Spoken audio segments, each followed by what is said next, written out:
Greetings and welcome once again to Roman of the Empire. I am your host, Roman. This week we are talking about Secret Invasion, Episode 5, some stupid name I can't remember, but Nick Harvest. Fury did a lot of things wrong. Harvest, that's right. Thank you. Harvest. Josh, what happened there? I saw you locked. It was like you were worried you were going to get arrested. I don't know. What happened. I'm from East Texas. I don't know my numbers. We're on episode 5. Josh, are you okay? Josh, are you with us? Can you hear me? Yeah, I can hear you. I can hear you, but you keep doing this. Yeah, your camera starts. I'm in East Texas. Okay, it goes back to his earlier statements. And I'm in West Texas. so we got East side, West side. Not in Texas. West side. I got nothing here. So anyway, we will be talking about what I will say arguably was my favorite episode of the series, but please don't get ahead of yourself. The series isn't very good, and it's still not a very good episode. It's the best bad episode of a bad series. That's what I'm saying. So let's do our introductions. And before I actually do the introductions, Mando send prayers her way. She's not feeling very well right now, so let's get her. Let's get her back here. So she is out of the mix this week, but I do hope that you feel better. Sister sis, I got you. So with me, as always, he is my wingman. He is my co-host. He actually stopped me from carpet bombing. What was the city last week? No, I don't remember either. We'll just call it Oakland because it could use a good carpet bombing. He is Shield Wall of Dragons. Welcome back, sir. Hey, how's it going, everybody? Happy to be here. Thanks for having me on. Good to see everybody in chat. Yeah, this episode was titled The Harvest. It felt like it harvested my brain when I watched it. It is a more better episode than some of the other ones. Good diction. Yeah, I think it's because it had more Olivia Colman. She's great in this show. So yeah, we'll get into this and talk about it. And then we got some other stuff to talk about later, and some news and things. So we do. But yeah, glad to be here. Cool. He is the nemesis of the Dark Knight, the scourge of Gotham. He is Joker Voice. Welcome back, my friend. How are you? Oh, hello, party people. The fact that there's only one episode left puts a smile on my face. Yeah, I think it does for all of us, my friend. That is the one thing to look forward to about the series is that there is one episode left. He is not just popped. He is popped by culture. Here's our good friend, Josh McDonald, returning once again, despite his best instincts. Thank you for being back, my friend. How are you? I'm doing well. I've decided that for whatever reason, Thursdays are the days that I'm going to have crazy people at work. So every Thursday I'm like racing to just get in here. But speaking of Secret Invasion, I'm with you and Shield. This has been my favorite episode so far. Yeah. I'm not going to say it's the best episode. We'll talk about that later. But it's my favorite. And it still sucks. And these are all it's funny when we're saying all these things together, but it's important that you understand what we're saying exactly when we are saying our favorite episode. She is Nomi the only, the nicest gal on the interweb. And again, she is also back despite her best instincts. Thank you for joining us once again, Nomi. How are you this week? I am doing fantastic. Better than last week where I sat down and watched 4 episodes in one sitting. Sorry about that. Still sorry about that. I'm not. Yeah, so I only saw 1 episode this week. And I'll agree. It wasn't that bad, but I still have my issues on a couple of things. And I thought it was going to be bad, but I still treated myself to reward. And I went to my favorite place to get green chili chicken enchiladas. And Josh, you know what place I'm talking about. Oh, hello. Andalays. Yes.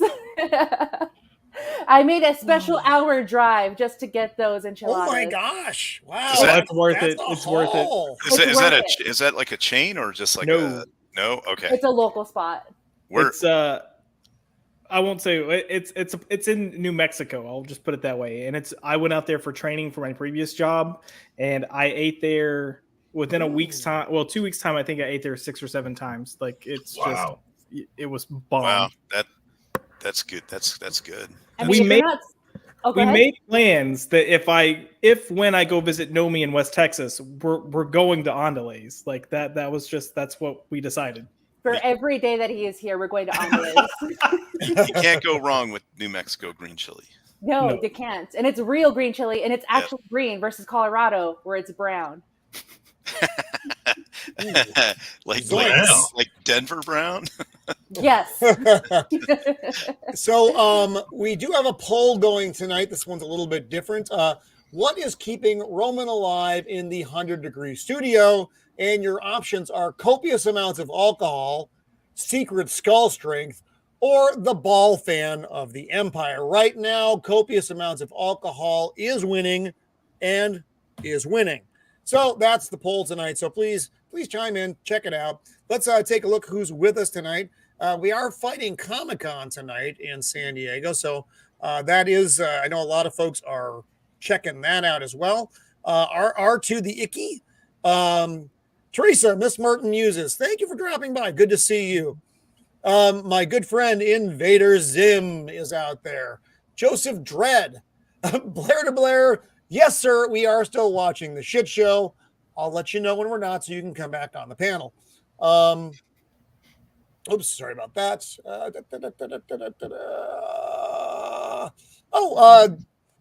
Well, Jace Fox. He's one of our friends over in Norway. So you're up late. Good. Thank you for joining us tonight.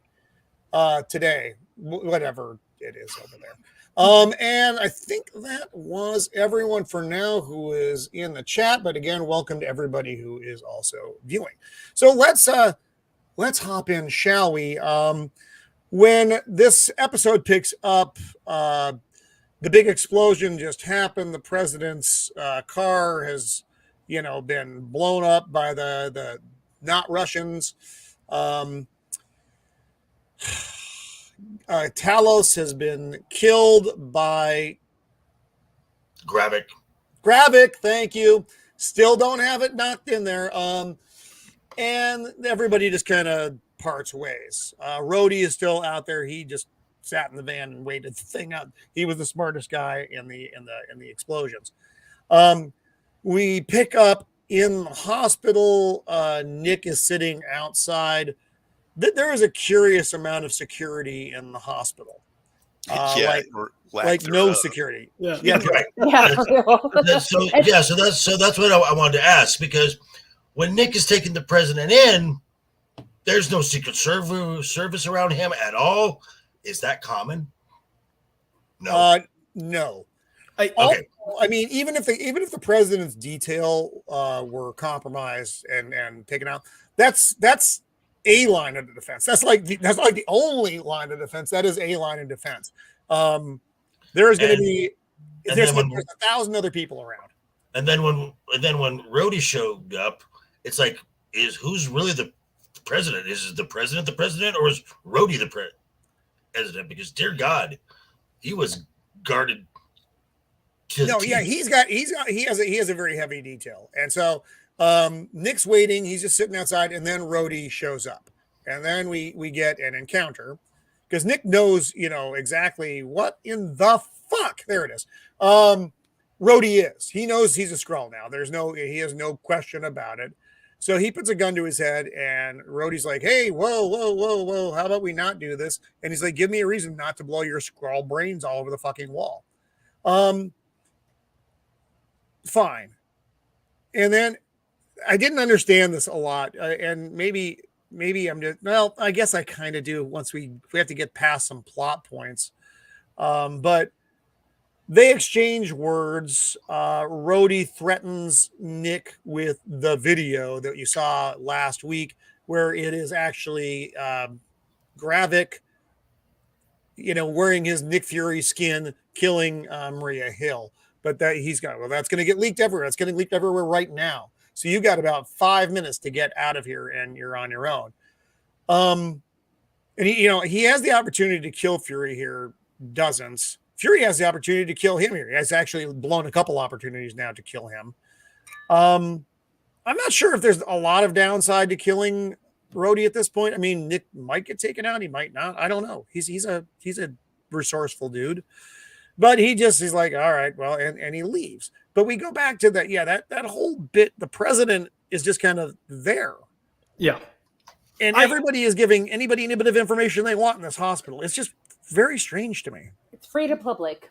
Yeah. It's one of those things where, like, a lot of people keep talking about how bad the writing is. And I keep wanting to stress that, yes, the writing's bad, but the directing is equally, if not worse. Mm-hmm. And you've got the opening scene where they walk in. There's no security there, nothing. And even if you couldn't get Secret Service there, I'm willing to bet the fact that they had British soldiers show up. Yes, exactly. Somebody would have followed somewhere to be like, okay, we have a duty. His unit was taken out. We have a duty to protect him until his people can get back here. None of that happened. You've got the as cheesy, a head of state, right? Yeah, you've got the cheesy, like, it wasn't the Russians. You can't trust Rhodey. And it's just like, oh God, I know. And Nick's all over him like he's about to, use him as some kind of, knocked out victim.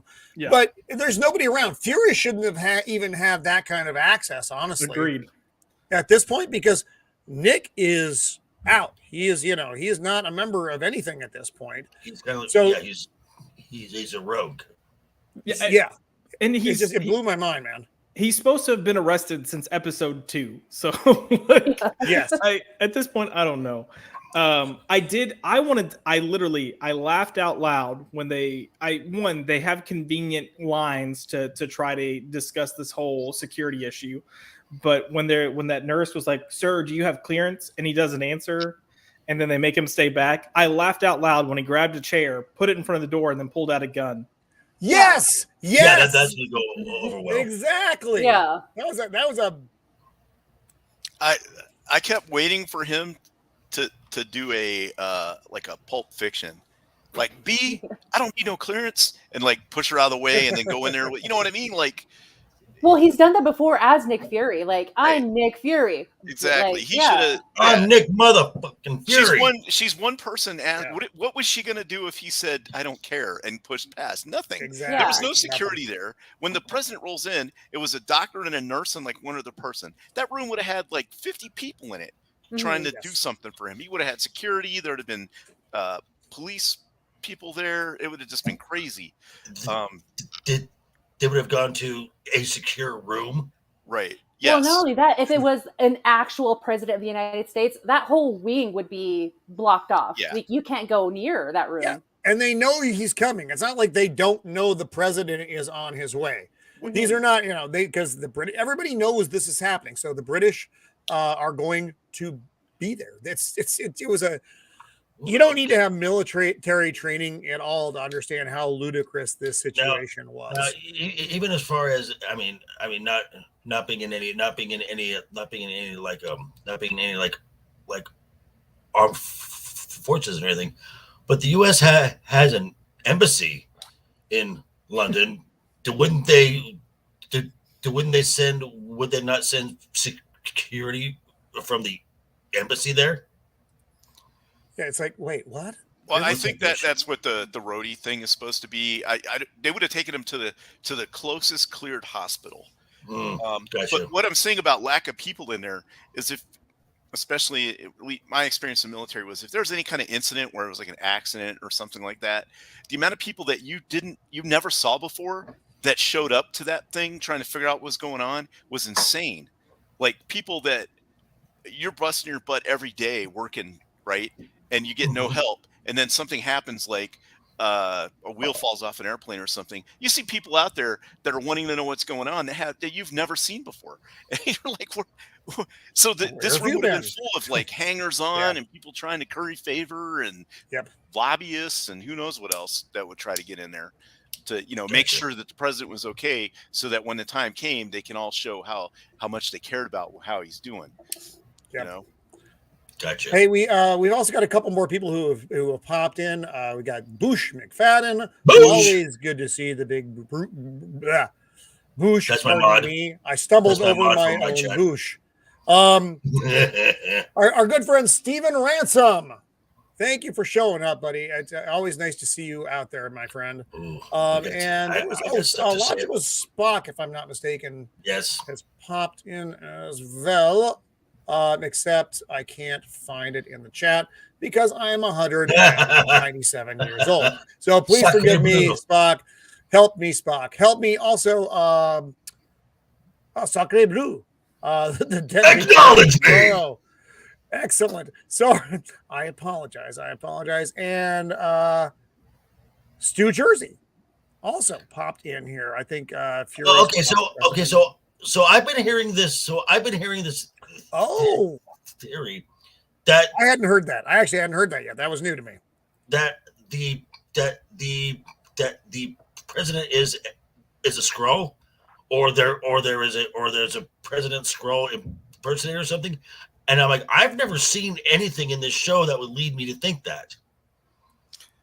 Anyone? Josh, Shield? No, I have not either. I agree Go with you, Joker Voice. I haven't seen anything that like indicates that the president is a Skrull. Doesn't mean that with the way the writing is in this show that they would just throw him in there and be like, oh yeah, believe it.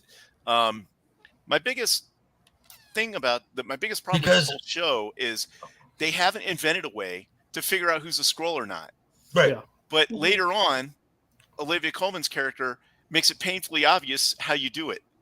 Yes, he does. And so if something like a physical injury can show what a Skrull is, make them come out of their form even temporarily, it's got to be like the Thing kind of stuff with a blood test or something, right? So it should make it simple to do, to where it'll be like the Thing from The Last of Us, where if they were infected or not, the Thing turned blue. Or turned green or went red. Yeah, just something simple. Yeah, you bring somebody up, you put it on their arm, and you say, all right, I'm checking. And then if it turns red, you put a bullet in their head. Or you apprehend them. Easy day.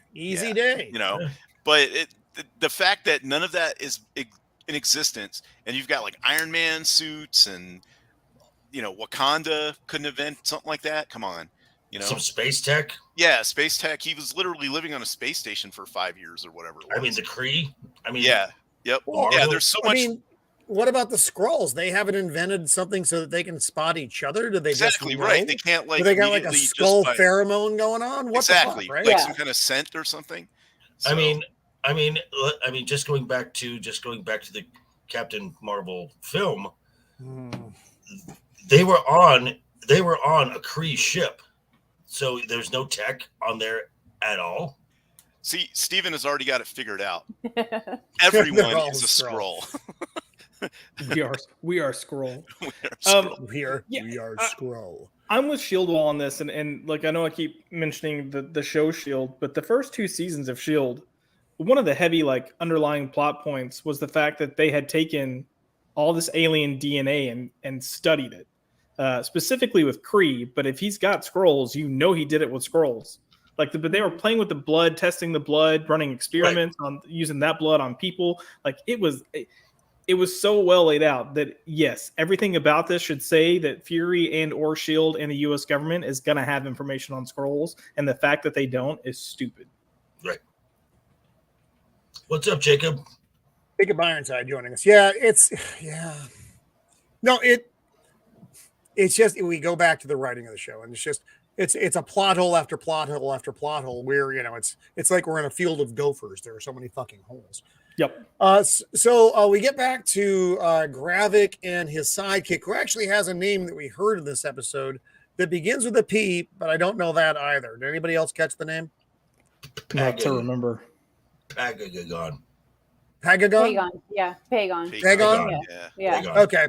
I knew it was a P, and I honestly could not remember Pagon. Okay. So anyway, so we get back to fucking Skrullville, which I still hate where they live. It's very annoying. And Gravik's about to give like this talk, but then Pagon's like, dude, what the fuck? None of this has gone like you said it was going to go. And because Fury's still alive, the president's still alive, and Gravik has a moment and he shoots his fucking Groot hand out and punches a hole through Pagon. Got to keep your Groot hand strong. Yeah, keep your Groot hand strong. This doesn't go over great with the crowd because he's like, you all of you are nameless and faceless. Basically, he's reducing them to insects. None of you matter. None of you matter because it's all for the cause. It's all for the cause, which sounds familiar.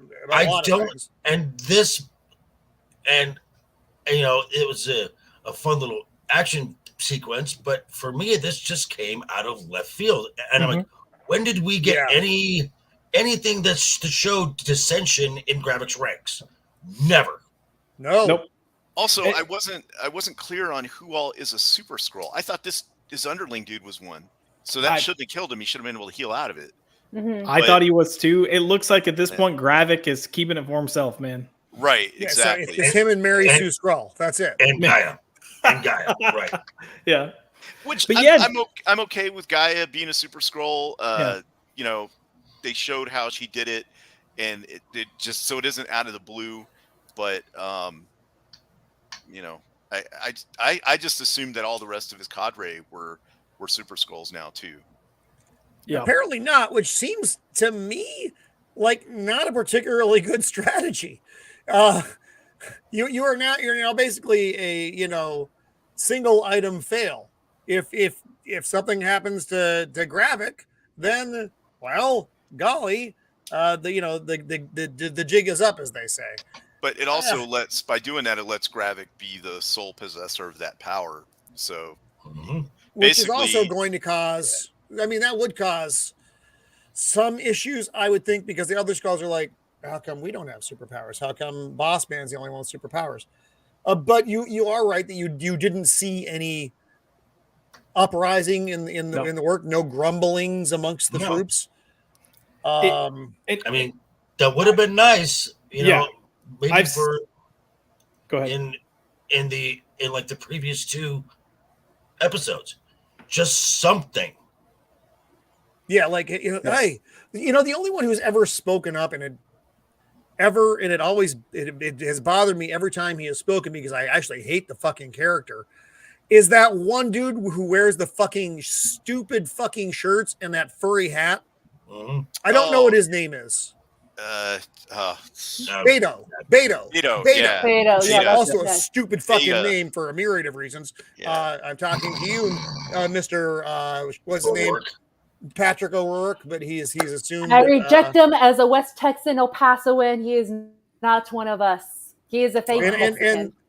And cheers to you. No, but yes, he is not. No, he's not. He's not. He's a Mick.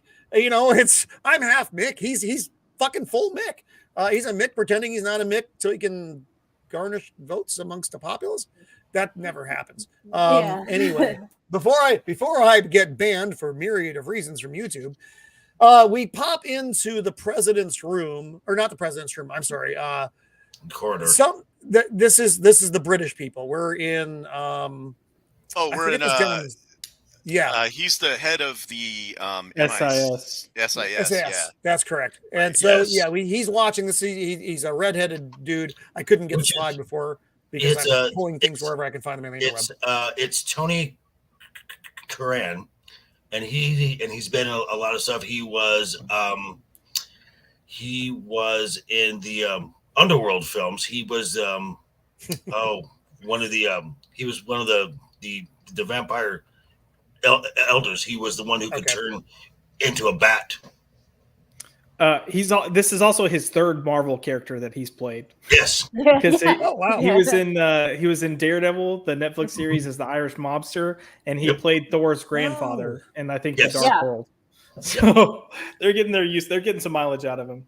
Pretty good. They use him like Star Trek uses a lot of actors. They put him through the like David Warner. They use David Warner for like 5 different things. Anyway, so yeah, what am I again? Now we're getting to see. You only see her thigh here and part of her buttock, but she is my favorite character in the show. It is Sonya, played by Olivia Colman. She just walks in the room basically and shoots the dude. Because she already knew that he was a Skrull. This was look, she really thought he was a Skrull. All you got to do is pop a cap in him. You don't got to kill him, and they turn. So even if he were to heal out of that, if he was a Super Skrull, anybody watching it, you just put it on the air and be like, "Look, this dude's a Skrull," and so it's not hard to root him out. You just shoot him. And you don't even have to kill him.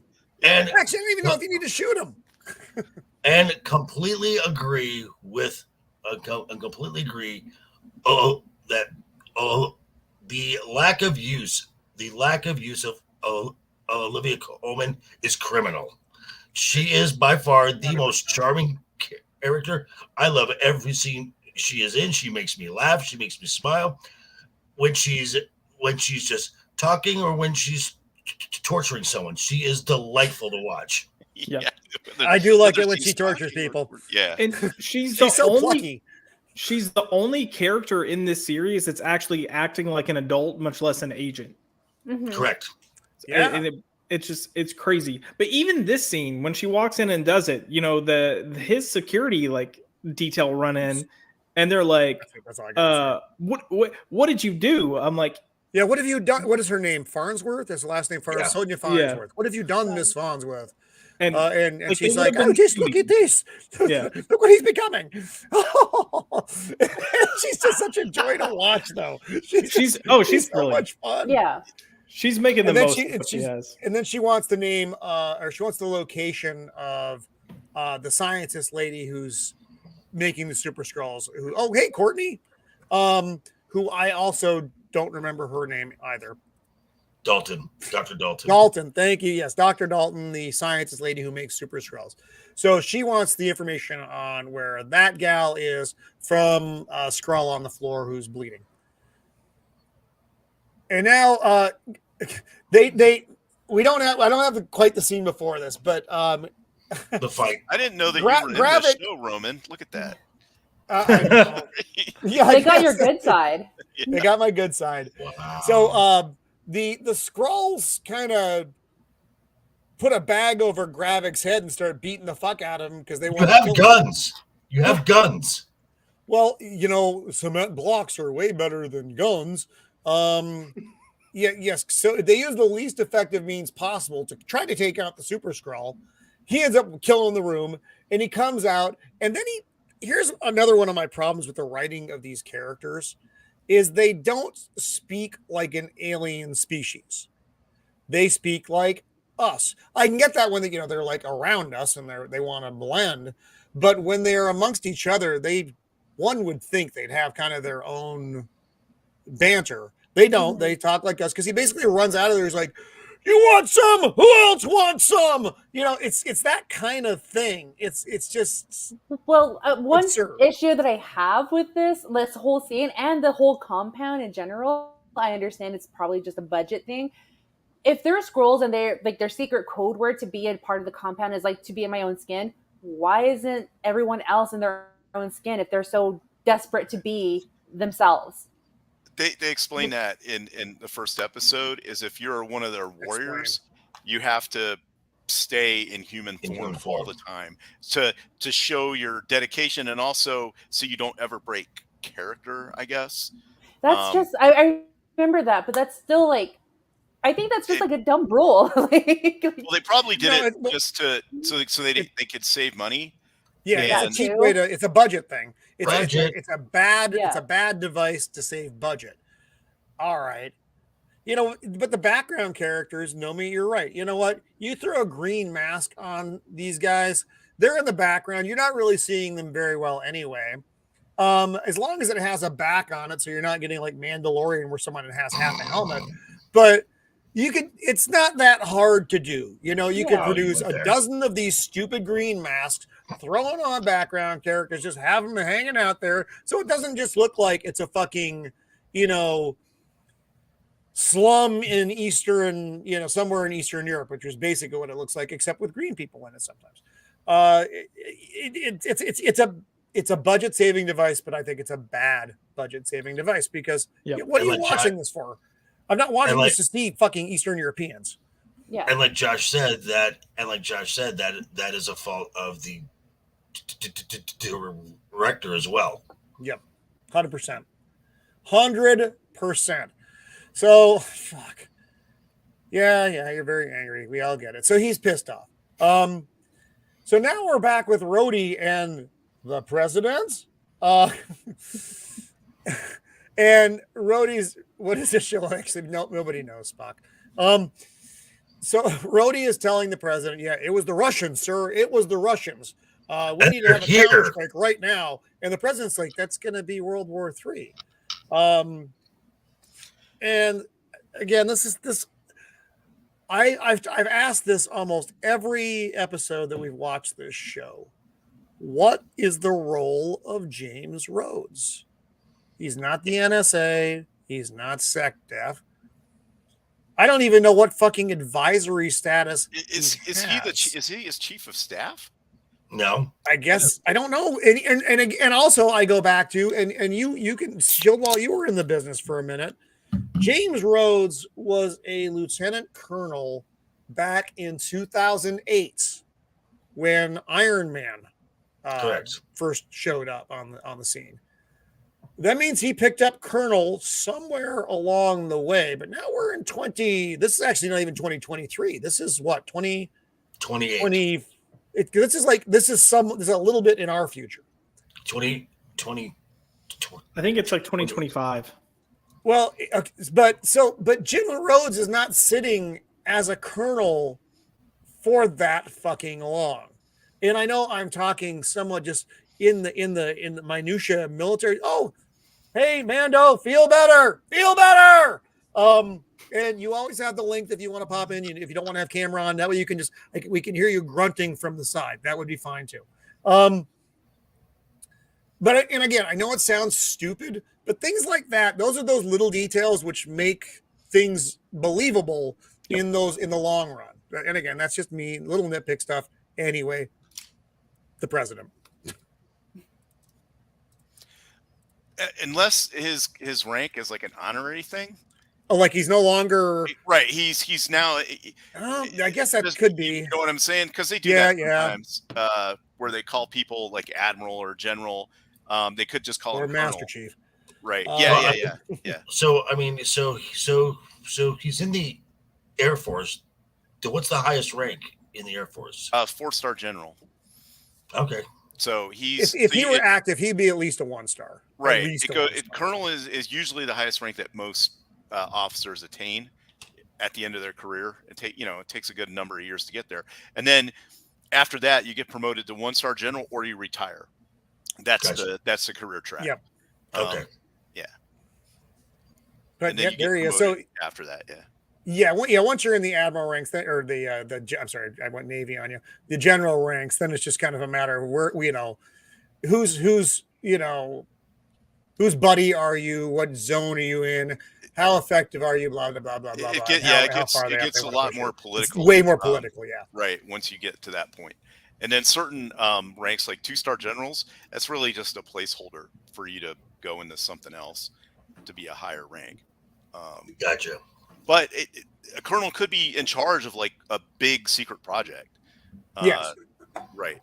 But Rhodey wouldn't be, if he were still active, he wouldn't be sitting as a colonel that long. But I haven't really seen because I mean, in the movies, we've seen him in uniform. Uh-huh. I don't remember, and you're going to have to forgive me on this, both chat and panel. In Falcon and the Winter Soldier, was he was he wearing his uniform in that Yes. when he was Yes. right? Well, Was wasn't he he? wearing his uniform in this one when he met him at the plane one time? No, that No, he was still in suit and tie Okay. stuff. Yeah, I think Falcon and Winter Soldier, he was in a suit and tie. I'm going to assume that he stopped any. I'm going gonna to say assume. you're All right right, on that and one, again, guys. I may have just, like I said, it may have been more nitpicky than it needed to be. It was just bugging me because there's a lot of things that bug me. So anyway, right now, Rhodey's trying to push everything into World War III, and we don't see. And the president may or may not be a dude. I didn't actually see that scroll theory before. We might not have clarified that when we're going through this, but Gravik's new plan is for Rhodey to go tell the president, "Hey, the Russians did it with the help of scrolls." That's it. And Yes, he wants to thank give- And you. they're here. And he's giving the Americans the location of the scroll. Oh yeah. He shows them the base. nuclear. Right. Yes, So he scrolls. wants them to destroy that. but it's because in Russia. In Russia, because he's saying, hey, the Russians know that the scrolls are there. They're helping the Russians. So he wants them to blow that place up Yes. on purpose. He wants to sacrifice all the civilian scrolls there to start World War III, because then once World War III starts, the humans will kill each other and then they can pick up the pieces. Is his new master plan, which is why his other guy was like, wait, what are you doing? And then he gave him the old Groot hand. And thank you. And it's later found out that he was part of an operation that he wants the results of that. We'll get there. We'll get there. But I don't know why I blocked that out. I wasn't even drinking that morning. Well, sometimes this show can be a little hard to follow. Because we're trying to figure out. I do have to apologize for the chat and panel. I get my slides from around the interwebs because I don't have like a capture thing because I'm not that well funded. So I get what I can and I bring it in here. So sometimes I'm missing those slides, which actually would remind my old feeble brain of what is actually happening. Wow, Phil, that's not no. Phil. Even the whole like that conversation not at all. That conversation that we were just discussing between Rhodey and actually I'm going to call him Scrody, between Scrody and and Gravik, was it like that actually happened at the very beginning, because Gravik calls Scrody and is like, where are you? And I just, because we're talking about hard to follow, the first thing I thought of was like, y'all are both at the same place where a bunch of people were fighting each other. Is one entire side completely dead? Don't remember this or not? Or no? Like what the hell's going on? Because they should have just been together already. It didn't make sense for them to not be together. No, it didn't. I assumed everyone had escaped together, but clearly they didn't. So now we are back with also some of the, just to bring that up, some of the cuts. So prior to him standing on that mezzanine where he's going to give that guy the Groot hand, he's like, gather everybody up. And then he walks in and they're all there. So it was like a weird time cut jump that didn't really, like, the flow was messed up. So I think that happens a lot where either they're cutting stuff out or stitching stuff together in the editing. And it makes it harder to follow the story, because in their head, they're like, okay, time has elapsed. But to the audience, it doesn't feel like that. So he might have said, hey, gather them up. And then prior to the scene cutting, an hour or two could have gone by. But for you, it feels like you just walked through one door into another, and there they all are. And you're like, wait a second, how do they all gather here so quick? I will say, and this is a problem that we're seeing with a lot of Marvel films, especially ones that are just terrible, god-awful. It took them 6 months to film this. Nick Fury, Samuel L. Jackson said that they did 4 months worth of reshoots. Oh, my gosh! Right. That oh means, my god! I honestly think that these scripts are being written by AI, and then they're just being touched up by humans. And like, we also all know of it is AI. And we also know that these shows have major production, but have major film budgets too. So this would probably be on the lower end, but this is probably about $150 million. So with 4 months of reshoots, now you just kick that up to almost $200 million. Wow. for something you don't really even get a return on, because I mean, it's just going to Disney Plus. Actually, the first 3 episodes of this are now going to be available on Hulu. They're gonna they've already moved into no one's watching this fucking show. Yeah, And we're going to talk about some more Marvel projects that's happening with later on. Right. But it's like, wow, guys, you really didn't give 2 fucks about this. Where's all our money going?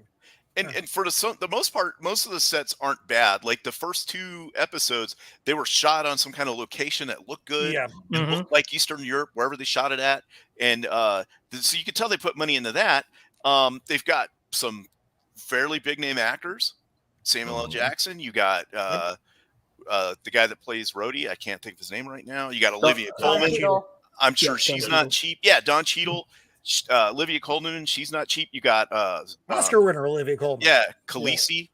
Emilia Clarke. Yeah. So they're relatively big named. They've been in a lot of other movies. Some good stuff. Yeah, right? actual good things. Yeah, like Samuel Jackson. We know that the man can act. He's been in a lot of good stuff. Yeah. Yes, Mendelsohn. So I think that's where a lot of their budget went, because these people can demand higher wages because, of who they are. And if you give them the right material with the right amount of time, they can put in these good performances if they can. I'll be right back, guys. Yeah, keep yelling about this stuff. It's good stuff. But I think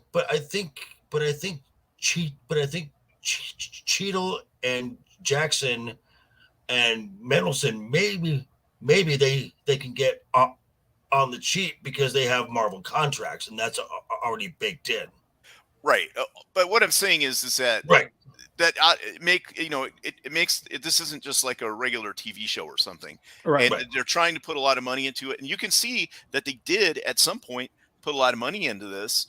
It's just the writing and the shot blocking and how they edit it is bad. And I don't know why it's that way. If they were struggling to meet some kind of ESG thing or something, or too many people with inputs. Possibly. I mean, definitely too many people with inputs. I think they had someone else on board to direct this series that backed out like super last minute, and then they brought this Ali Salim or whatever his name is. At least the terrible. Same has been directing all the episodes. Yes, almost one. But most of the Disney Plus shows are that way. You have a single director for all episodes. I know the Mandalorian wasn't like that. It was I meant the Marvel Disney, because you had Matt Shackman that did WandaVision. He did every episode. You had the 2 guys that are supposed to direct Batgirl that did all the episodes of Miss Marvel. But yeah, it's just, you're right, Shield. Like they put all this money into these actors, and that's a situation where you have quality here that if you bring the writing and you get a good director, you don't need a shit ton of CGI. And you're telling a spy story that should be suspenseful. Like we should be getting by just on people's performances and what's going on. But we haven't built up any suspension. And I talked about this before. There's no suspension at all anywhere through the story. And you could have had a really suspenseful story, like who can you trust? Who can you not trust? Who's a Skrull? Who's not a Skrull? You've got governments that are potentially against each other. You've got Skrulls that are opposing each other, and you're not getting any of that. You can even have the growing faction of Gravik, like wanting to turn him. So, well, I have a question for Nomi. Who's your favorite character so far? So far, it's Olivia Colman. Why? Not because of who she is, but she can convince me of her character in this show, because she does it so flawless and so effortlessly. And I'm like, oh, she can do this, and she does it with grace. Even that she has a poker face throughout everything. Where she's threatened, she's like, oh, okay, cool, try it and see what the results are. But she does it professionally. Even this. Go ahead, Shield. Yes. I was just going to say that I agree. I see glimmers of good performances from everybody, because they're all accomplished actors. They're it isn't like they got people in here that you never heard. Well, there's people you never heard of, like Beto, or the Gravik guy. But I just think it comes down to the writing, really. Yeah. We all know that they're all capable, for the most part, capable actors. And if given the right stuff, it's just, I don't know. It's hard to follow the plot a little bit sometimes. So. And can I just say, I actually enjoyed Olivia even more in this scene when she just caps the guy. Yeah, that was awesome. It was great. Yeah. Bye, Josh. So she wait, Hi, Josh. go ahead. It's that Eastern Texas internet. Oh, he's gone. And like that, he left us. Maybe He Jacob had just come into our Ironside's, hearts and he was gone. Jacob Ironside's raccoons went over to his house. Fucking raccoons, man. Hopefully Josh actually reappears. So at this point, and again, the doctor lady whose last name begins with a D. Dalton, Thank you. Olivia Colman, Sonia, and her folks. There he is. He is back with us. Josh, are you with us? Josh, can you hear me? I can hear you. It's my internet. I'm going to keep my camera off for a second. Signal if you are in danger. Help us, Josh. So she actually tracks them down, and the husband. I don't even know if it's actually a husband. His name is Neil. Is going to just cap the Dalton lady so that she can't give information, or at least he's giving that appearance. No. Because so Olivia calls him Nigel, and Nigel, he says, thank you. And he says, my name is Victor, and then Olivia says, "Oh no, Nigel is the man with the." Oh, that's right. Yes, that's right. At the back of your neck. That was that scene. This whole scene coming together, which I wish I could play, but I don't want to get banned from the interweb. Was well executed. Again, it's an Olivia Colman scene, which is why it works so well, because the way she talks to the people and their reactions to her. And that's been the way with everybody who gets to play off of her. They get to feed off of that energy. She is so just matter of fact. And, oh, no, sorry, that's not going to happen now. Yes, lovely lab. We have to torch it, of course. Well, yes. I love she's, like her as a character. She's self-aware enough that the way she presents herself with that kind of like, let's get a spot of tea. It makes people underestimate her, and she it's clear that's what she's utilizing, and clearly it wasn't the director's choice. Clearly it was Olivia Colman's choice to do this. But she's got the line here where he's like, "Oh, I'm gonna kill her," and she's like, "Oh, Mel's and my speakers are the same way. They like to point guns and make big proclamations." And then she just pulls out her gun and shoots him. And I liked it because like kind of what it seems like. Oh, she's bashing on men. She does exactly what they're claiming to do, but it's what these characters should be doing. You should just be capping people right and left. Sorry. Right. Yeah. She does say that on YouTube. She has that in Minecraft. That there's that British kind of attitude where everything is like very nonchalant and proper, but also very matter of fact. You know what I mean? Which is like a real thing. But if you go back a slide, the guy that was what was his name? Victor, apparently. Yeah, he was going to shoot this woman. He's a Skrull. He busts the handcuff chains because Skrulls are strong, and that's how she, so it's obvious he's a Skrull, and he says he's going to shoot her, and then she says that and puts one in his head, which is also badass. She didn't push him down or beat him up or throw him around or do this thing where she hooks him around his neck with her legs and throws him on the ground and hits him. I'd actually pay money to see Olivia Colman do that. Yeah, she just she did it as a proper lady. Exactly. She just and like I ain't got time for this, right? And just kind of puts one in his head, and that's what makes her character so great. But isn't the redheaded lady a Skrull too? Because we had that previous episode where we were commenting on why are they looking like humans if they're in there with only other Skrulls, they're not soldiers, and they're both working on the machine. Nobody knows. I'm not. Yeah, she is a Skrull. Sure. Yeah, I think so. And then he's I don't know why he's doing this. I can't remember. I think it was just Well, because they need her. They don't fucking need him. Right, he said right. he wasn't going to let her betray Gravik. Mhm. Right. Yes, That's why he puts the gun to her Yes, head. that is exactly the line. Nadia. They are all scrolls. Yes. Yeah, Nadia, thank you yeah. for being here as well. Yes, they are all scrolls. And Mando had said a line up here. She kind of read my mind, talking about Sonya, and she's like spy Mary Poppins. Mhm. And that's exactly right. She is like a spy, Mary Poppins. She's boom, boom, boom, boom, boom. Cut off a finger. Let's go. Everything's fine. A And I spoonful love of that. sugar Oh, is going to Admiral make T, the hey, torture welcome. go. Yeah. Yeah. Olivia Colman making Spoonful of torture sugar fun. makes the torture get worse. The torture get worse.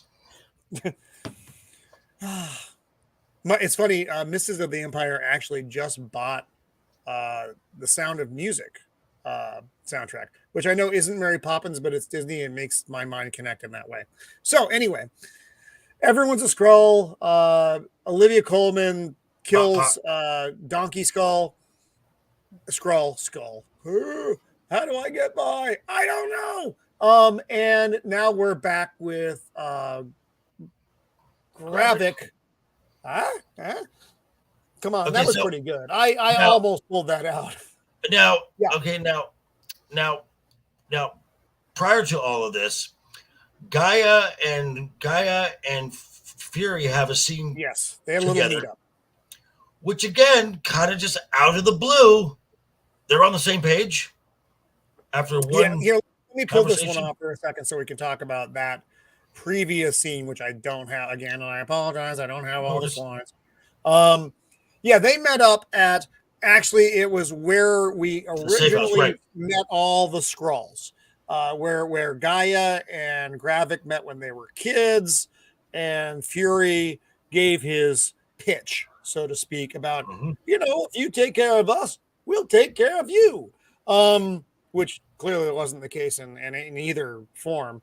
But they were meeting there, and the guy is talking about, I remember I used to hide under that table. And she probably still could because she's only about 3 foot tall. For real. I kind of want to say this. I love Amelia Clark, but I don't think this is not the role. this is not the role for her, because No, I agree. if Gaia is supposed to be like this, like young teenager or like young adult, Amelia Clark is a little too old for that character, in my opinion. I love her; she's good at other things, but she's not portraying that youthfulness. They're Not also, to like. Go ahead, Josh. They're also writing her, like every scene that she's in, they write her as if she's of a different age and mentality too, though. She was with Gravik early on, and you had that really good scene with her and her dad where he's like telling her to stop or he's going to shoot, and then she's says whatever she says, like, you always make threats but you never follow through on them, and he realizes who she is.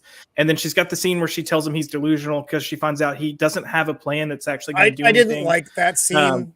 I didn't like that scene. I think the scene with her dad in episode, I think it was episode 1, if I'm not mistaken, was her best scene. All the other scenes she's been in have been written like minor character writing. Like she's just kind of there, a side character. Not someone who her credentials should be would her resume gives her a better character than this character. She is a major character, but she's not written like a major character. Right, so, right. I just and wanted then to say that when she becomes a super Skrull and survives the assassination attempt because of it, when Gravik, figures out that she was a rat and shot her, and then she comes back because she did the super Skrull thing. It kind of, I don't know what they want to do with her. Is she a main character? Is she the key to everything? Or not?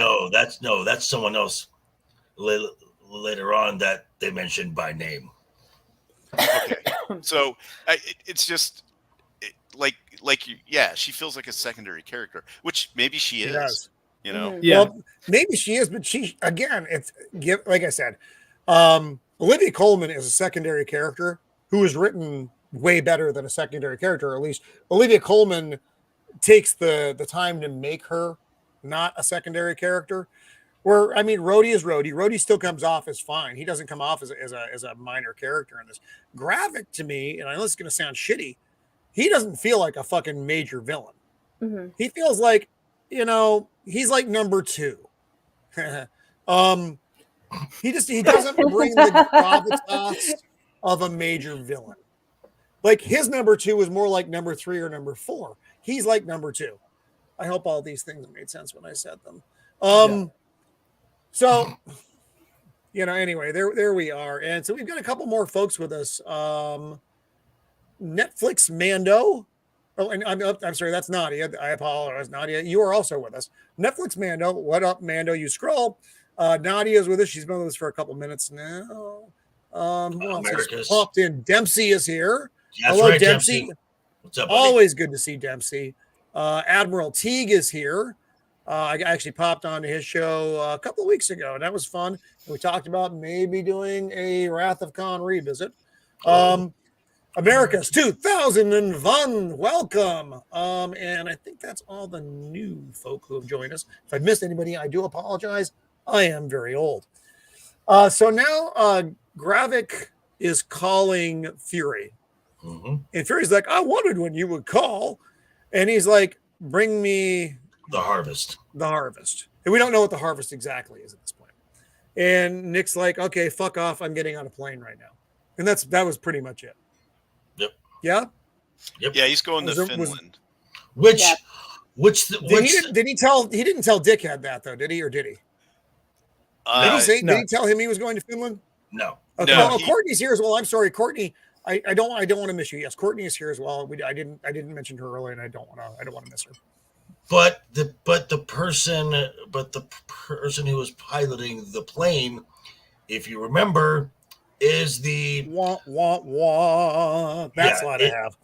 Is the low-key arms dealer transport that we saw in Black Widow. That was a masterpiece of a film, by the way, and anybody that says it wasn't. I'm gonna say so that actor is O.T. Fags Bentley. He's an incredible actor. If they decide they want to do stuff and they can write some good shit for him, I'm down for it because he was probably the most charismatic person aside from Olivia Colman, and he literally had nothing to do here. His performance. He didn't. He had nothing to do. He's like sass. Grumpy right now. Yeah, his performance was good. He wasn't. But he's only. You're right. He's there for a second. And that's it. Yeah, no, not really. And then we're I did not like this scene. So Fury tells Gaia to go to Priscilla because she'll know how to bury her father because that's where did they get the body from? That was my first fucking thought, brother. It was like who's releasing alien body to random teenage girl? He would have been on his way to Area 51 to be dissected. It would have been kind of close to where Nomi is. That's where they put them, or whatever the British equivalent is. Yeah, exactly. But dude, because that was the first time. Like you're gonna, and she's sitting in the van with the body. Like, where the fuck did you get this? And it drove me a little crazy. No, Nomi is not a Skrull. We've decided of everybody on this panel, Nomi cannot be a Skrull. Nope. I think who won the poll last week? Was it you, Joker, or was it Mando? It was no. So Joker is the Skrull. We that's been established. No one else. It makes so much sense. We only have one. We only have budget for one Skrull on this panel. So anyway, thank you, Nadia. That's right. So I was going to say Nomi takes the body to Priscilla. So Gaia takes the body to Priscilla. She goes to the house and she approaches the house like, cautiously, which makes sense. She knocks on the door, knock, knock, knock, no answer, not surprised. Then she uses her skull strength and pushes the lock in. Oh, I'm not showing you the screen because I'm a fucking idiot. Come on, you're there. I pressed the button. All you need to do is pop up on the screen. There you go. Okay. So then she kind of creeps into the house And I thought at this point it looked like so fucking low budget. And this scene just annoyed the shit out of me. Mhm. And I mentioned this a little bit in the green room before the show. This is how much this scene bothered me. So she pushes the door open with her skull string. She pulls out her gun and she's creeping in. And she's like, Professor, whatever the fuck Priscilla's last name is, and creeping around the house. And it just felt really lame. And then Priscilla's in the kitchen with a gun. And she's like, you're the one they sent to kill me? And she's like, no, not me. Ha ha ha. And then everybody puts their guns down and they have a delightful conversation about burning Talos. So real quick, either Priscilla is the same height or she is standing on a box or a couple of books or something. Be the same height as her. That's But a good I mean, observation. this was a longer scene by far than it needed to be. And we get to, okay, so they get the body, yes, and they burn the body, and they say some fucking scroll prayer bullshit stuff. She puts her mother's wedding ring on the body because they have to have a sacrifice with it. That's part of scroll culture. Fine. That we need. Yeah. And we needed to know that why. No, exactly. None of this brought anything to the plot. They could have just gone out, set the motherfucker on fire. You would have had a scroll barbecue smell wafting through the neighborhood, but that would have been it. That would have been completely fine. When Luke burned Vader, there wasn't a long exchange of fucking father, I'm so sorry. He just set the motherfucker on fire. That's all you needed for this. Burn the motherfucker. I'm all for, I mean, since it's her dad, you know, like the fact that she wanted to get his body, I think the intention here is to show that the scrolls themselves have respect in an afterlife. And I think that was the intention here. And I'm all for it. What I hated about this is, and this is why they keep writing her.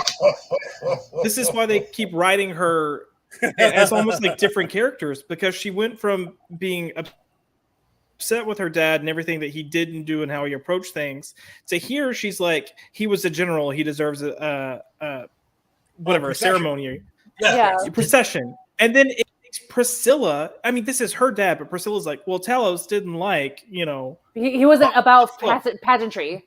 That's what it was. Yeah. And I'm like, dude, she would fucking know that. It's her dad. Like, why is Priscilla telling her this? Right. Yeah, something you didn't hang out with him ever. He wasn't like an absentee dad. He was around for most of your fucking weird ass life. Yep. And then she suddenly doesn't know the prayer that they're gonna say.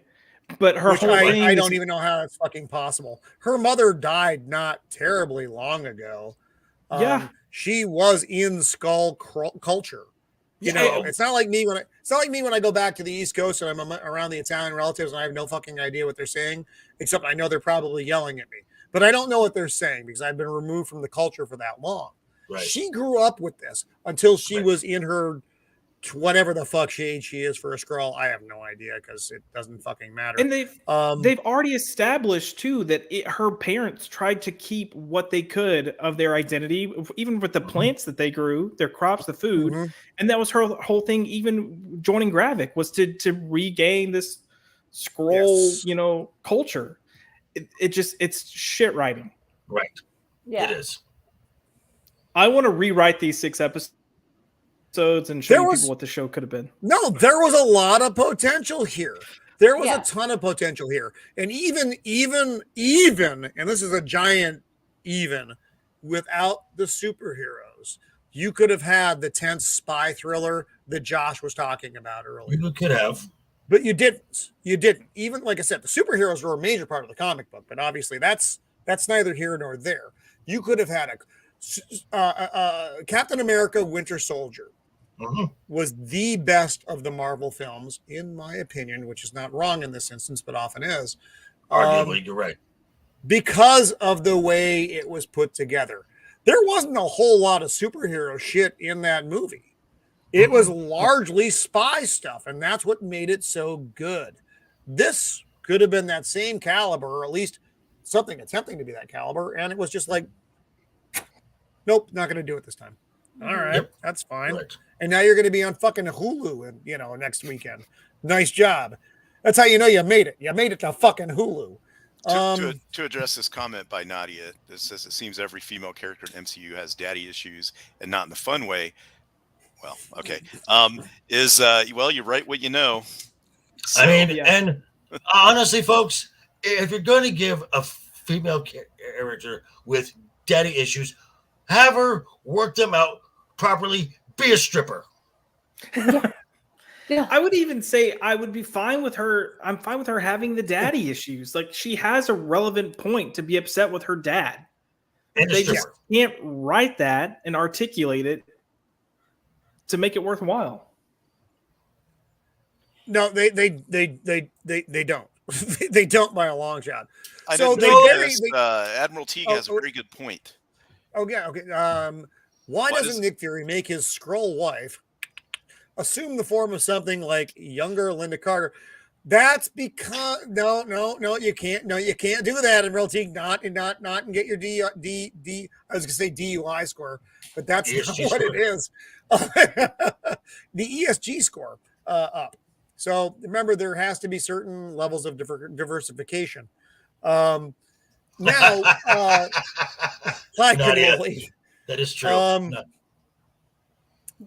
Fair enough. But they're always hiring. So they set Talos on fire. They come back to the house and they have this really long conversation again, which I didn't think needed to take place, about how she would sit and watch Nick in this chair for hours while he would read. Tell you what, if my wife is watching me for hours, I'm getting very, very concerned. She's going to kill me in the night. Something is wrong. Something That is or wrong. she's like, clearly the writers have never been married. yeah, that or like, Fury's honey, like, is everything okay? do Skrulls eat people? Like, are you looking at me like I'm a snack? It's because you are a snack baby. Oh yeah. So in that case, you shouldn't be staring at him for that many hours. Just go and get it. Exactly. That's what I'm saying. Doing other stuff.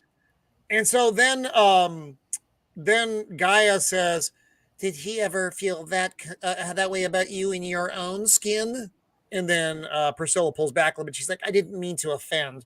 And Priscilla's like, "Of course you did. You're young, and young people think they know everything."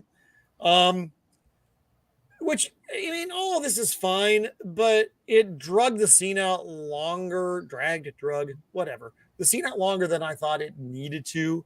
Yep. And then the bad guys drop in, and she just asked her why you didn't leave. She's like, "Well, if I want to, go out, I want to go out in my happy place." All right, I guess that's fine. But then this scene happens, and there are a lot of parts of this scene I have problems with.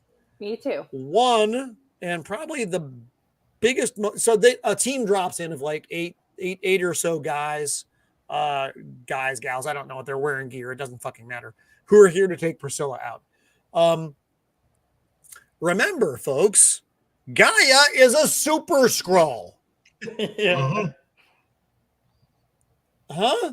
What was that? Why is she putting on a bulletproof vest and getting a shotgun when she clearly has Groot powers and all these other fucking things? That is a question for the writers, kids, and I can't answer it. So her and Priscilla go back to back like they're playing Call of Duty and shoot down everybody. Mm-hmm. I would blame the writers. And like so many things in this episode, it comes off as director told me to stand here. Director told me to do this. Director told me to put this on. And that's how they're acting it. Yeah. And plus these writers and everyone else on the production side, they don't even know their own source the material in their own episode.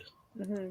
No, exactly. It's like, because that's all I could think about. No, go ahead, Nomi. Go ahead. Go. Well, I was going to say, when they were getting shot at and they run to the basement and Priscilla pulls out the drawer of her equipment, whatever.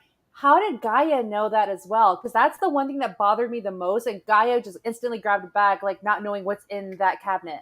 Yes.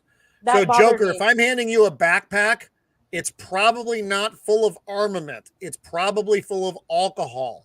I want you to take it and run with it so we have something to drink after the fight. That's why I'm giving it to you. So I didn't have a very big problem with them being necessarily as skilled as they're displayed in here, because you got to remember they're actually older than they look. especially Priscilla. Who knows? I imagine she's had all kinds of like high end training and whatever Yeah, because agreed. she's an Opa! operative, and Thanks, same Opa. with and same with little mini me or whatever. So I didn't have a problem with that. And while the fight was going on, that part was kind of okay. I mean, really, that many people with automatic weapons at that range should never miss, but Yep. somehow they did, and they weren't like You think? showing them taking like hits in the armor or anything. Stormtrooper No. school. Right? No, Yeah. Because Dragon Lady should have gotten hit at least 17 times, and then you would have seen her heal up. That's not even that. Right. Exactly. She Yeah. would have healed up. Fucking doing it all. And what you could tell is that it would show them, and they kind of look like they're fumbling around with their weapons, and then they do a close up of them reloading, and it was obviously a different person doing it. Yeah. So that was, that was competent, knew what they're doing. But overall, as a scene, it was exciting, and I guess it was all right, and it wasn't too over the top. Again, they were using guns, and they weren't like.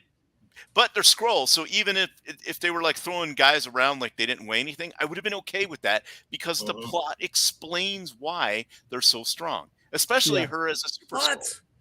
But Shield Wall, I have to go back to fucking guy is a super scroll. Yeah, She's super not scroll. using any of her super scrollness.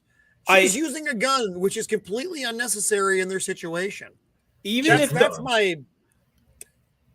the only thing she had was extremis, like it's a missed opportunity for her to step up and become a shield to protect Priscilla.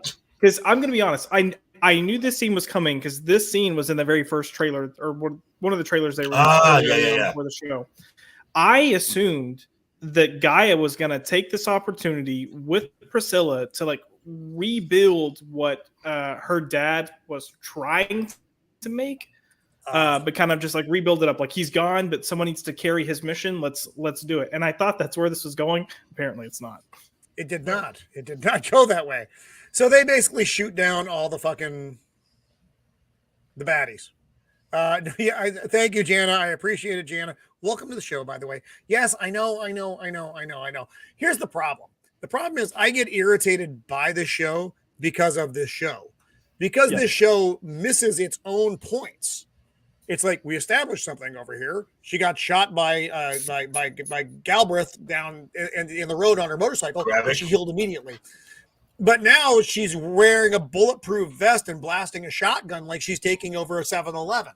When in fact there is zero reasons that she needs to do this. She could get shot in the effing head and she's going to survive. Whereas Mrs. Fury in the back there isn't. She requires protection. And like I said, going back to back like you're in Call of Duty is not providing that protection. But I'll put that aside. Yes, was it exciting to watch? Sure. It was one of the most action-packed scenes in the show. But it shouldn't have played out that way because of what they had already established. And that's where my problem is. And that's fine. That's right. Fine. And then fine. I don't know if you have the slide, but okay, you don't. But after I'm sorry. No, that's fine. After the battle is over, they do a close up of Gaia, and the vest that she's wearing is like this big square thing on her. It looks ridiculous. Like it's too big for her. It doesn't look anything like it does in this slide. It's like she looks like a clown wearing it, basically. Like it's way too big for her. Gotcha. So now we hop to an airport somewhere in Finland. We see this elderly gentleman who's obviously not hiding anything. Clearly not hiding anything. The gentleman checking him in has a picture of Nick Fury, who is the only person who is wanted anywhere on the planet right now, taped to his desk, like, no, not him. Clearly not him.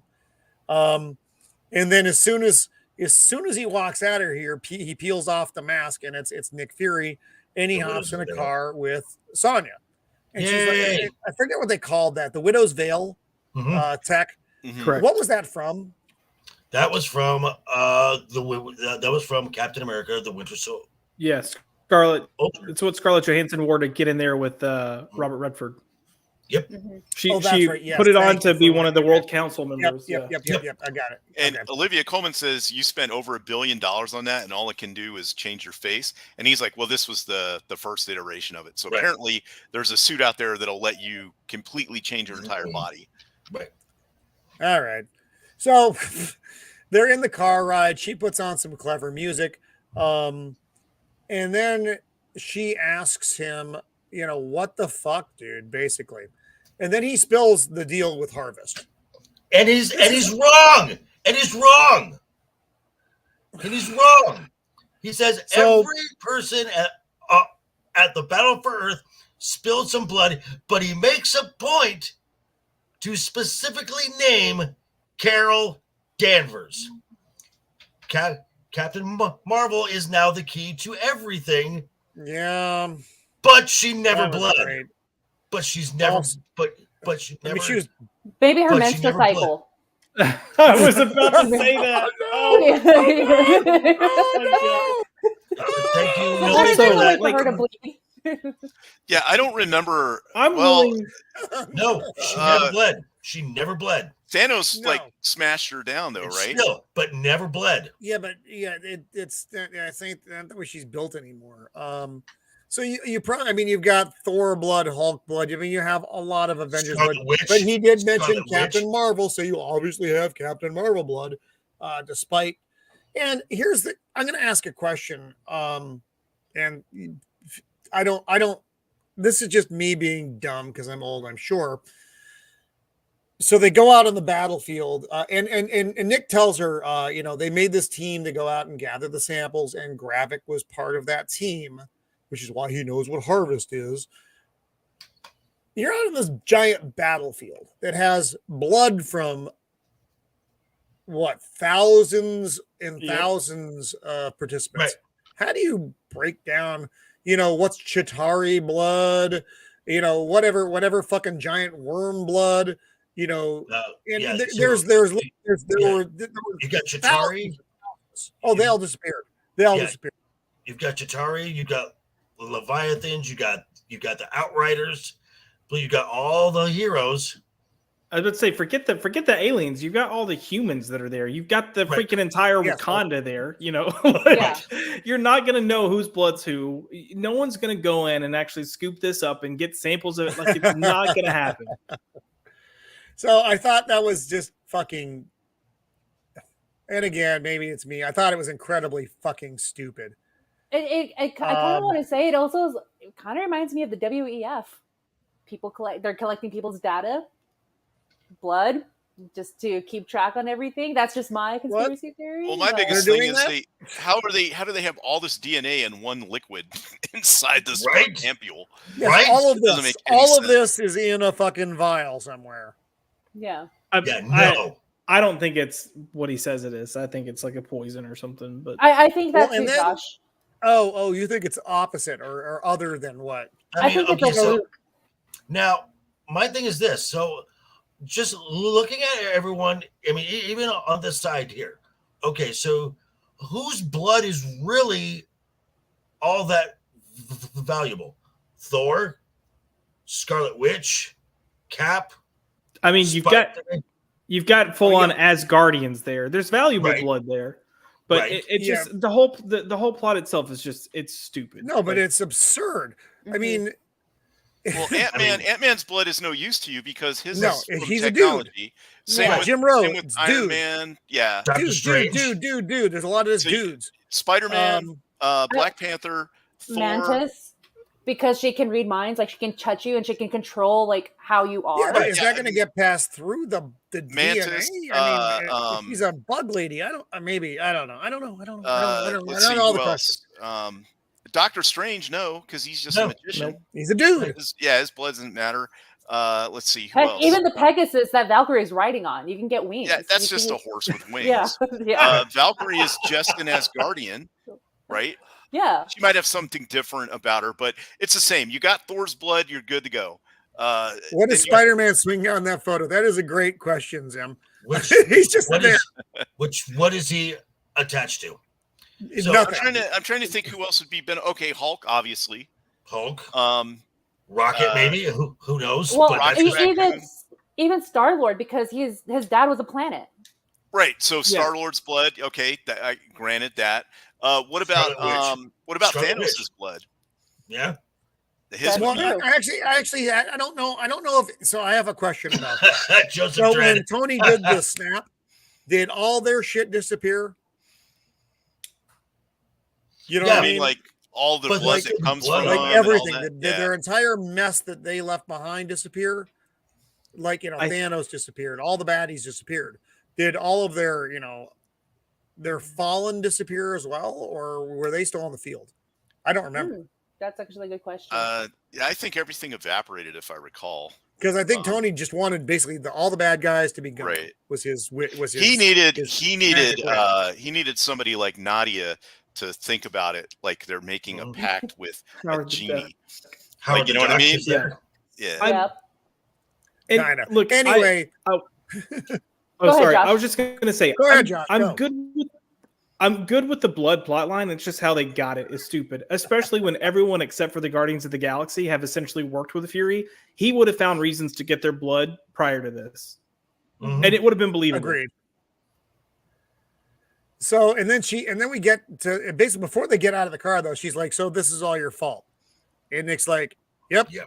One more. Let's blame Fury for everything moment, because we get plenty of those." It's because So he's black. they oh god.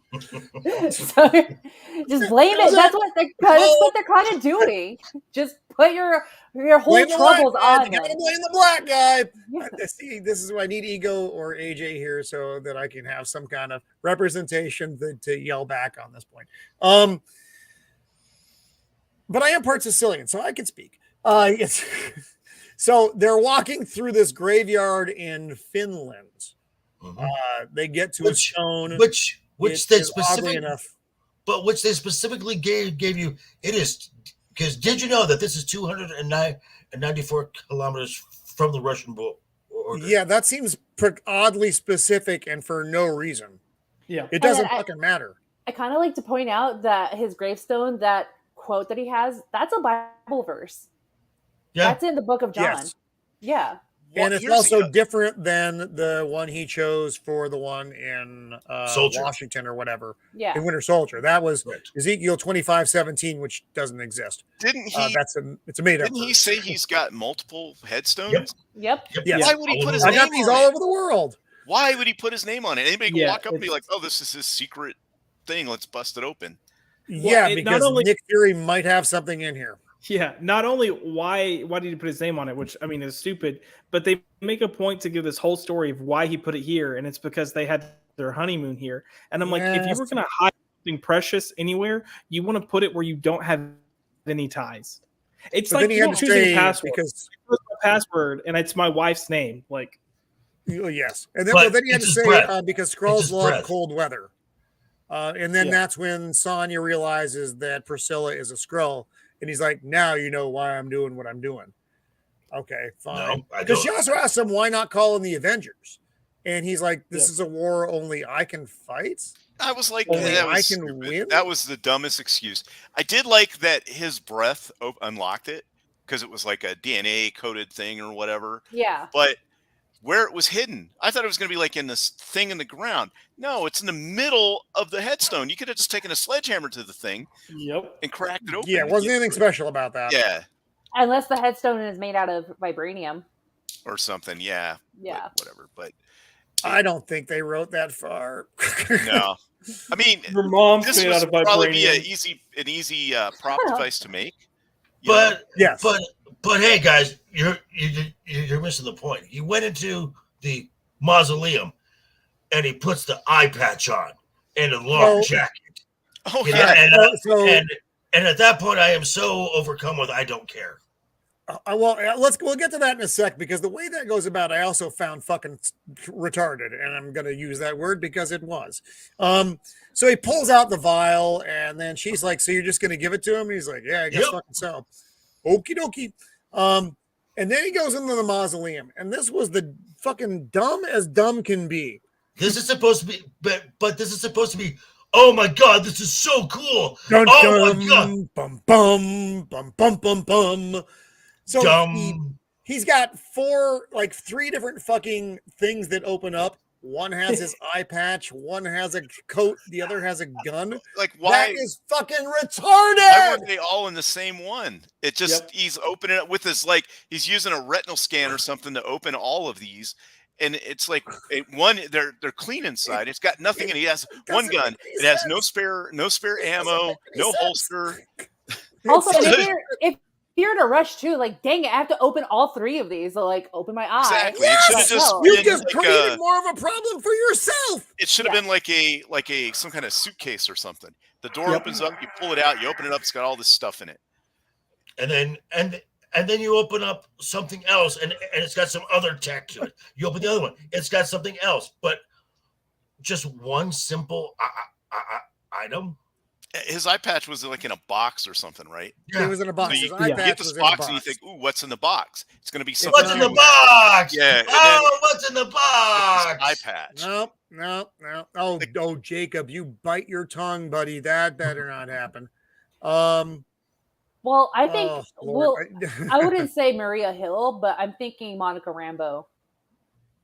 I think What? No, it's. I bet it's going to be one of them, one of the Marvels. Don't be shows surprised. up. Don't be surprised if it. Don't be surprised Well, if it's a hold member on. of the Fantastic Four. Yeah, Josh, what were you No, going to say, hun? I'm 100% with you on Monica Rambeau, and here's why. At the end of WandaVision, Monica gets called up to go to the space station Right. where Nick Fury is. Saber, correct. Also, in Captain Marvel, Monica is friends with Gaia. Like, they become friends. As children, they become friends. So the person that would make the most sense is Monica. Roman's falling asleep. I'm not falling asleep. I just hate that's my soul leaving my fucking body, Josh, because these characters are so. It is. No, I'm not even denying it. I'm not even upset about that. I just fucking hate everything about Captain Marvel in the MCU, and largely in the comic books as well. Yeah. And then also I have a love-hate with this. To follow with Josh, what he's saying, because Monica and Gaia were friends growing up as kids, and then they're probably just gonna hype it up because the Marvels is coming out later this year. Mm-hmm. So it gives someone to anticipate on that. Yeah, so people will get the attention back, like, oh my gosh, we can't wait to see it. Like, when really no one's probably going to go see it, because they just announced earlier today or yesterday that they're doing reshoots now. No, well, are they? I didn't know that. I didn't know that. Well, they can't do it now because no actors are working. But yeah. Oh, that's good. I fucking hate this whole thing so much. Yeah. This is the thing. So actually, I'll talk about it after this if I remember. If I don't remember, that means it wasn't meant to be. Well, you're not wrong, Zim. You're not wrong. So Nick has his gun and his eye patch and his clever coat. So he is now complete once again. Though he should trim that fucking beard because it's still out of control. And then he makes this phone call. Basically, which is, hey, it's time to end this. Let's do it. So I'm assuming, and I may be incorrect, that he is calling Gravik. That's what I assume. To give him the vial. Pardon me. He could be making a secret phone call to someone else to, bring the conclusion to this. But we haven't had any foreshadowing. If I had my way, it was Thor, and he's going to show up and fix everything. I would love that so much. I know. That would make up for everything else that this series has done to us. And then Nick walks out of the mausoleum in his cool coat with this cool thing, except he's still wearing the knit cap, which I find irritating. And that's the end of the episode. Yeah, I do want to point out one thing. I think you're right. I think it's Gravik. It's Gravik that he called. However, I do think it's Gravik, but I think it's Gravik. I think it's Gravik too. I do think someone's going to pop up in this next episode because we still haven't had the cavalry seer comment that's in the trailer. And if anyone with superpowers shows up, his whole thing about we need to stop relying on people with superpowers is going to be. But it's what we should expect. I hate. Yeah, these writers. Yeah, it's 100% what we should expect from these writers. I hated that. I hated that exchange of dialogue between Nick and Sonya. Nick, who I should love as a character because he's Nick fucking Fury, but this is not our Nick Fury. This is what Nick Fury has become with this block of writers. Real quick, Roman, And then- I can see your car. Holy shit! How did this happen? I was like, what the heck is going What on? is going on out here? I legit What was side like, is that what on? the fuck It's does so that hot. mean? Oh my It's god! so My hot in there studio that is it's- fucking yeah, melting. Give it's me a second melting. to try to fix Yep. this. Oh my god! It's just Oh lord! I was What like, the is fuck that in the happened? window? Oh no! It's happening worse. It's gotten worse. Oh my god! Oh my the god! Nick Fury that we all know from like Winter Soldier. He would have just run through all these people like they weren't even there.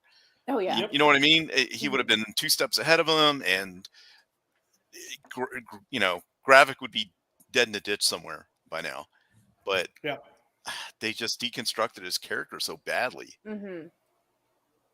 Yeah. I get this feeling that Hollywood writers, especially from Disney and the MCU, have this thing about older people that they get this idea that as people get older, they become more incompetent, and and you know what I mean, and like their whole life and all the accomplishments and achievements they made were just either they're not as good as they used to be. Mm-hmm. And while that can be true with aging, it's not always the case. But I get the feeling that that's what they think of older people, and I don't know if that's something driving that, or it's just because the writers, that's how they think. Well, they've done that. Remember, Marvel, or not Marvel, I'm sorry, but Disney has done with this with all their major characters.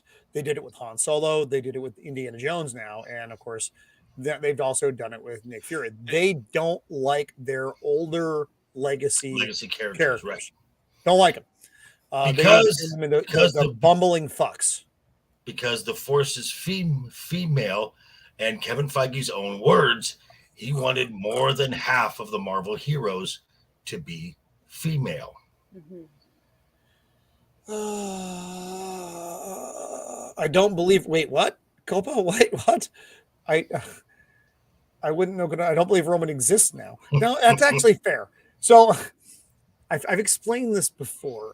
My background is green screen, but this thing behind me does exist. It just exists 20 feet further back. It's the setup of the garage these days, folks. It's just the way I had to make things work, so I didn't have to do this every fucking time I set up. I am not AI. I am not AI. I am not AI. I am not AI. The system works. Roman, say potato. Potato? Okay, I'll take it. What? He's Wait, is AI. that supposed to be some kind of like AI Is that a Turing test? or something? Yes. It is, really? Yeah. Actually, like just to prove like you're not a bot or anything, you have to like type some obscure word of potato and it works. All you'd have to do is show us his hands, because we know Yep. AIs can't render hands. If he's got 6 thumbs, then we know that he's got like a weird thing. The microphone is like graphed. No, I'm not a scroll. I'm not a scroll. I don't Roman, care what we they need say you to- about me. We need you to click all of the boxes that have stoplights in them, okay? Yeah. It's so unfair. But we put a picture that has the very little corner of one, so you don't know if that counts or not. Exactly. That's just mean spirited. Anyway, so that's the end of this episode. Where are we going? Where are we going next? I think you're right. I think we're gonna have a super, and I think it's gonna be either Captain Marvel or Monica the other Rambeau. lady, Monica Rambeau. It's not gonna be the little Miss Marvel shrimp lady with the weird giant hand. There's no point to her. Miss anyway. Marvel. Yeah. Miss Yes, I don't like her as a character. I don't like her as a character in the comic books, in No one the does. series, and No one certainly in does. film. She's That canceled. is not going to go well, I expect, for anyone. That poor kid is going to be in therapy for the rest of her fucking life. So, How are they going to wrap this thing up? I don't know. It's not that I don't care, but it's largely that I don't care. But I am going to be happy that it's going to be over. They could have a lambast fucking killer last episode, but I don't think they will. Like I said, they've deconstructed Nick Fury to the point where he's unrecognizable as Nick Fury. Most of your primary characters, with Olivia Colman aside, she's the only standout. We've talked about that before. This is why this is my favorite episode, is because there was more Olivia Colman, and that was it. That was it. My favorite scene is still from the episode where she cut off the guy's finger. That's still my favorite scene in all the episodes. Pops is going to be on with us next week as we do our wrap up of this show. We're gonna cover the Always final good to have episode, Pops. and then our last bit is going to be talking about the series as a whole. We're just going to share our thoughts on that. But we are not done by far this week, my friends. We still have this week to talk about the news and all the horrible things that are happening in entertainment. But there's something good that I want to share before I jump into that. I have to bring up my Twitter real fast, so forgive me for that. I was hoping it was going to be Ethan. No, he's too big now. He is a menace to himself and others. He's gotten too big to bring to the studio, because, as you know, I'm working within a very small AI pod that I do the AI pod. So you admit you're AI now? Yes, I don't actually exist, folks. I'm like a not so good version of Max Headroom. I was just going to say that. But what I did get today, and I thought there it is. I thought I put it on the Twitter. I need to blow it up so you don't get all my other Twitter. Not that you would want to, because it's not very exciting. Is the Jupiter comic came in? Fuck off, computer. There it is. From Jason Sandberg. So he's an independent guy. I saw him. We were actually on Zach's together, and then he's over on Cannoli as well. So he's put out this comic book, Jupiter, and it's about a girl who she discovers she has magic powers, and he's drawing his animation styles from a lot of different things that he loved when he was growing up in comic books. So you have this whole book of Jupiter, and then the back cover, which I love, it's just a back cover, is Captain Klein bottle, which looks like old Jack Kirby art. And it's just like, oh, dude, that's cool stuff. And then, the thank you for buying the book, a couple of cool cards, and then the back of the cards as well. So I was just really excited to get this in the mail. And I want you to go, please check out his Twitter, which has his link, his tree in it, and then you can get to all his stuff. And as independent, Eric July and Jason, support the independent guys, because that's probably where the future lies as these industries go, are eating each other and self-destructing. Writer strike, good example. So we're gonna do what we start with every time we do this. Really, am I that good?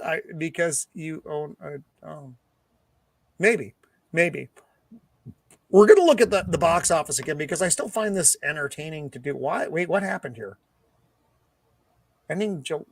Why? Oh, never mind. Ignore me. I drifted off for a moment, folks, because I am very old. I got confused by this. It took me a while, but I got there. I did get there. So Sound of Freedom, still coming in strong, actually made more money in its second week than it did in its first week. Yep. What? I think word of mouth, and also media trying to downplay it has actually made more people want to watch it. Yeah. And it Nadia, did go a little bit wider. You are. Okay. Good night, Nadia. What was that, Josh? I said it did go a little bit wider in terms of the theater release count, because I think it was around 2,800. Now it's at 3,200. But yeah, Shieldwall's right. Word of mouth, 100%.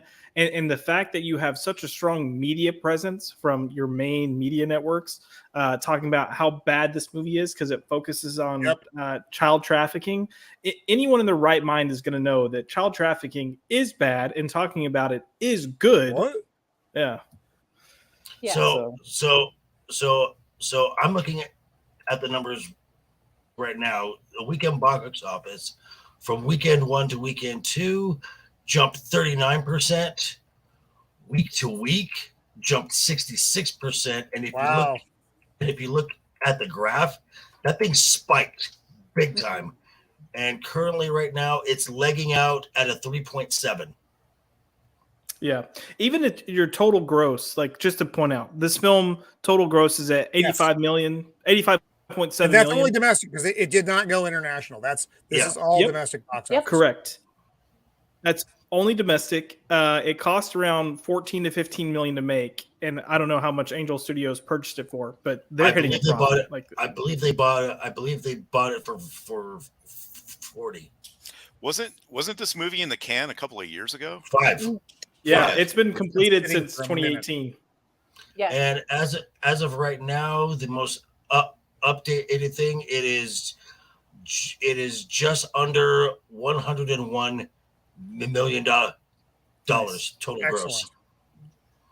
So so we look at the numbers again though from this week. Mission Impossible, not surprising, coming in at number 1. Right. I was happy, but still surprised that Sound of Freedom came in at number 2. But Indiana Jones is dropping like a rock already. I mean, it underperformed going in, and it's continuing to underperform. And then we go down, and then don't know what that is. Spider-Man's still hanging in there. Transformers, whatever. Elemental don't know what it is. That, don't know what it is. Is that animated thing? Yeah, it's the Pixar with the water guy fire and the and water girl. elements. I don't think it exists. Little Mermaid somehow is still in theaters, which I find amazing. Asteroid City, my son saw it. He thought it was interesting, but it was weird. But that's pretty much any Wes Anderson film. Don't know what that is. And then The Flash, way the fuck down here, just scraping by. Although I think it is performing better than Indiana Jones did overall, isn't it? This is just domestic box office, but I think overall, Indiana Jones is fucking tanking because it's made like 300 million, but it needs to make way the fuck more than 300 million. And so Indiana Jones. Sorry, I was gonna say Indiana Jones surpassed Flash at the global box office already. Oh, it did. Okay. Yeah, just barely. But Elemental. So for your global box office, Indiana Jones is at number 10 right now after this weekend. Elemental is actually at number 9.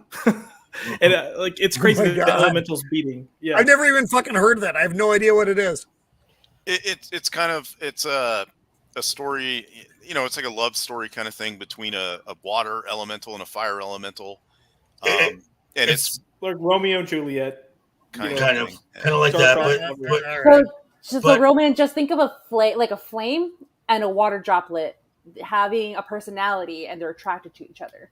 It doesn't work. It doesn't work on a physics level. But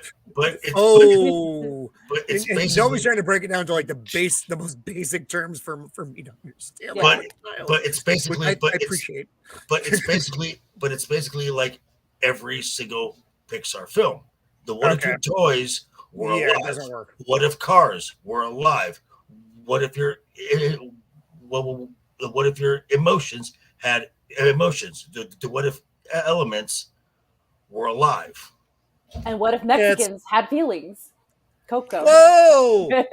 Wow. But enchiladas prove that you do. Yeah. I'll say this because Coco, I relate to it more and actually cry from beginning to end because that's how I grew up with my grandmother in Mexico. I think Coco is Coco a is good a movie. Wonderful movie. Yeah. If you don't cry at the end of Coco, you don't have a soul. Yeah. That means you don't love your grandma. I love Coco. I thought it was great. Yeah. And I'm a man who doesn't really have feelings. So that movie actually I did move whatever dead parts are inside of me. Yeah, I know, fucking stupidest thing you see. It's worth seeing, Americus. It's a good movie. Yeah. Who's actually showing up for the San Diego Comic-Con? That kicked off in earnest day. Yesterday was preview day. Today is the first day of Comic-Con International in San Diego, the premier Comic-Con globally.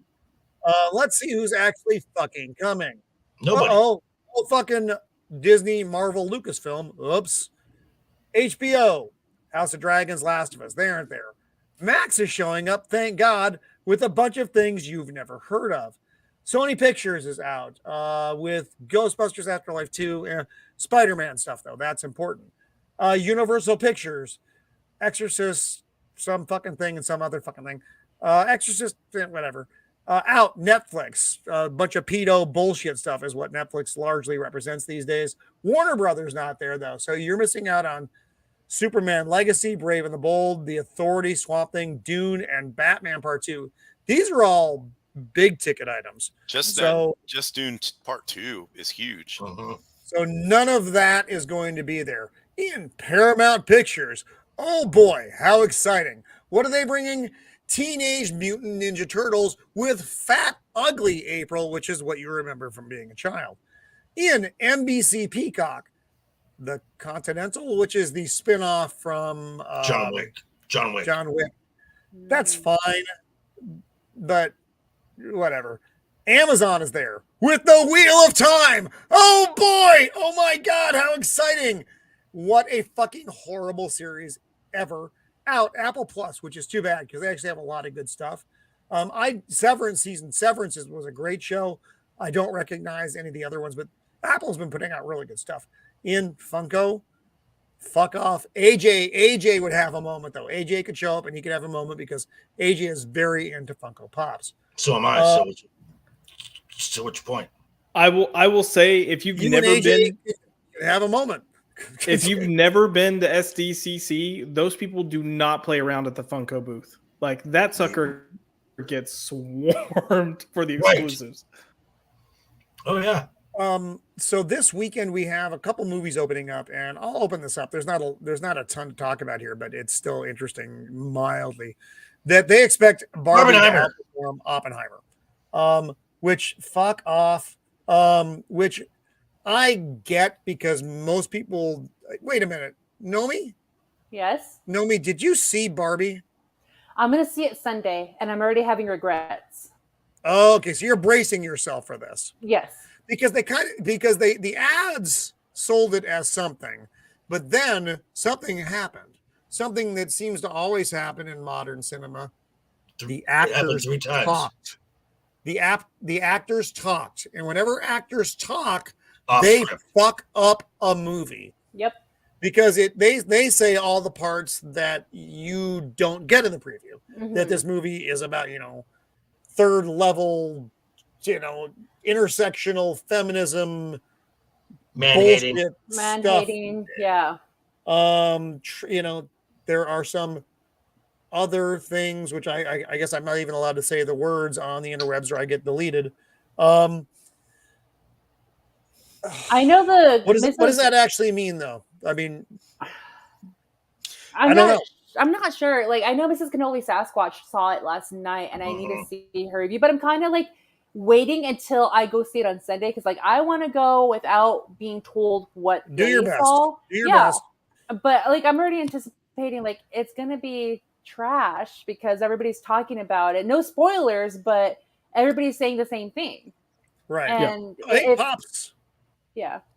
And then I think I'm gonna have like a palate cleanse after Barbie, so I'm just gonna go to the next theater and watch Oppenheimer or Mission Impossible. I actually want to see, which is a little bit weird.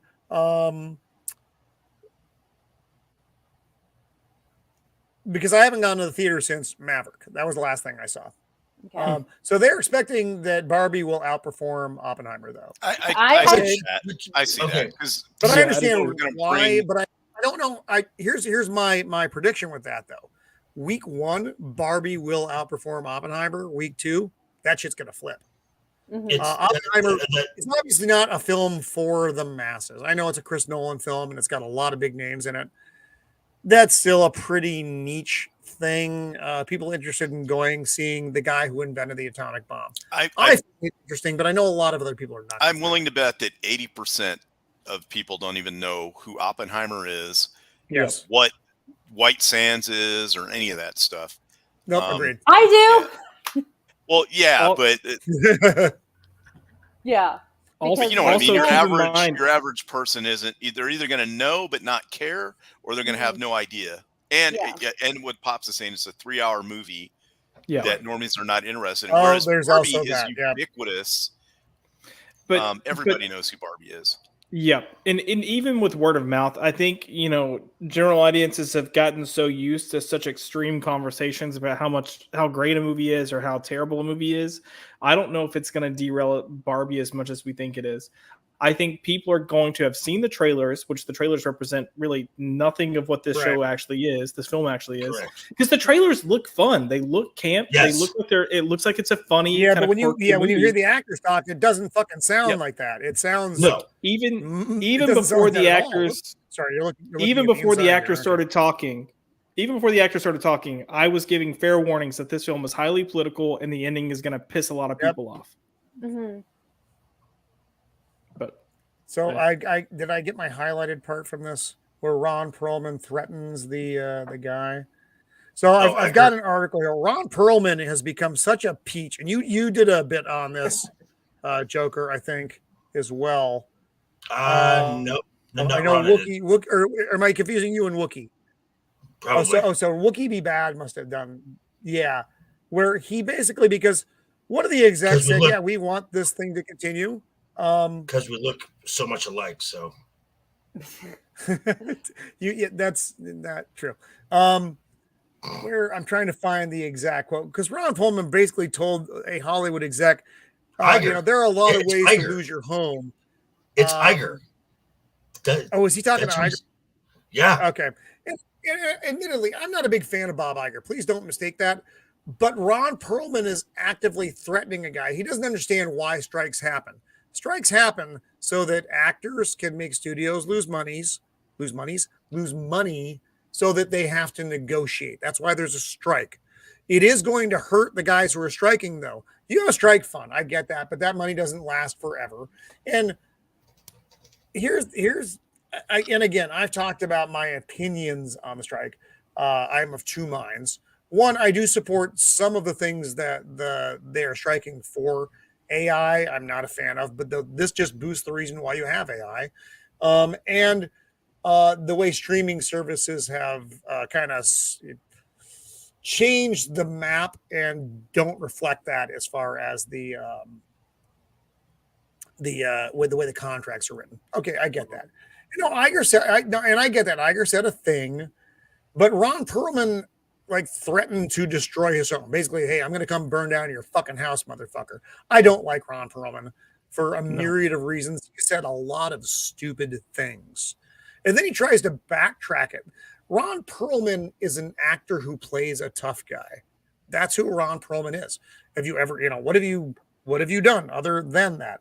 That's fine. I mean, you've earned more money doing that than a lot of people have. Are you a tough guy, Ron? Are you going to go burn down someone's house? Are you going to call someone to do that?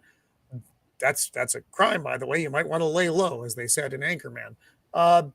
Don't say stupid things on camera that you might regret. Oh, I got all worked up because what? You have a low IQ and you can't contain yourself? If Jacob Ironside is calling you an asshat, you are a bad person. Jacob Ironside is... It takes a lot to get that out of Jacob Ironside. When he says geez, I'm like, oh. So, yes. So Ron Perlman is an asshat. That is, he has confirmed it. He has cemented it. If I said something like that, hey, I'm going to come burn down your house, I'm probably labeled as a criminal, and probably I'm going to get a visit from someone. He can say that kind of stuff because he's one of them. And it kind of goes into Jason Aldean's songs. Try that in a small town and see what happens. Yes, and they've banned him. They've tried to ban him, but his song is now risen to number one. And it's I didn't realize that song was out there. It's wait. No.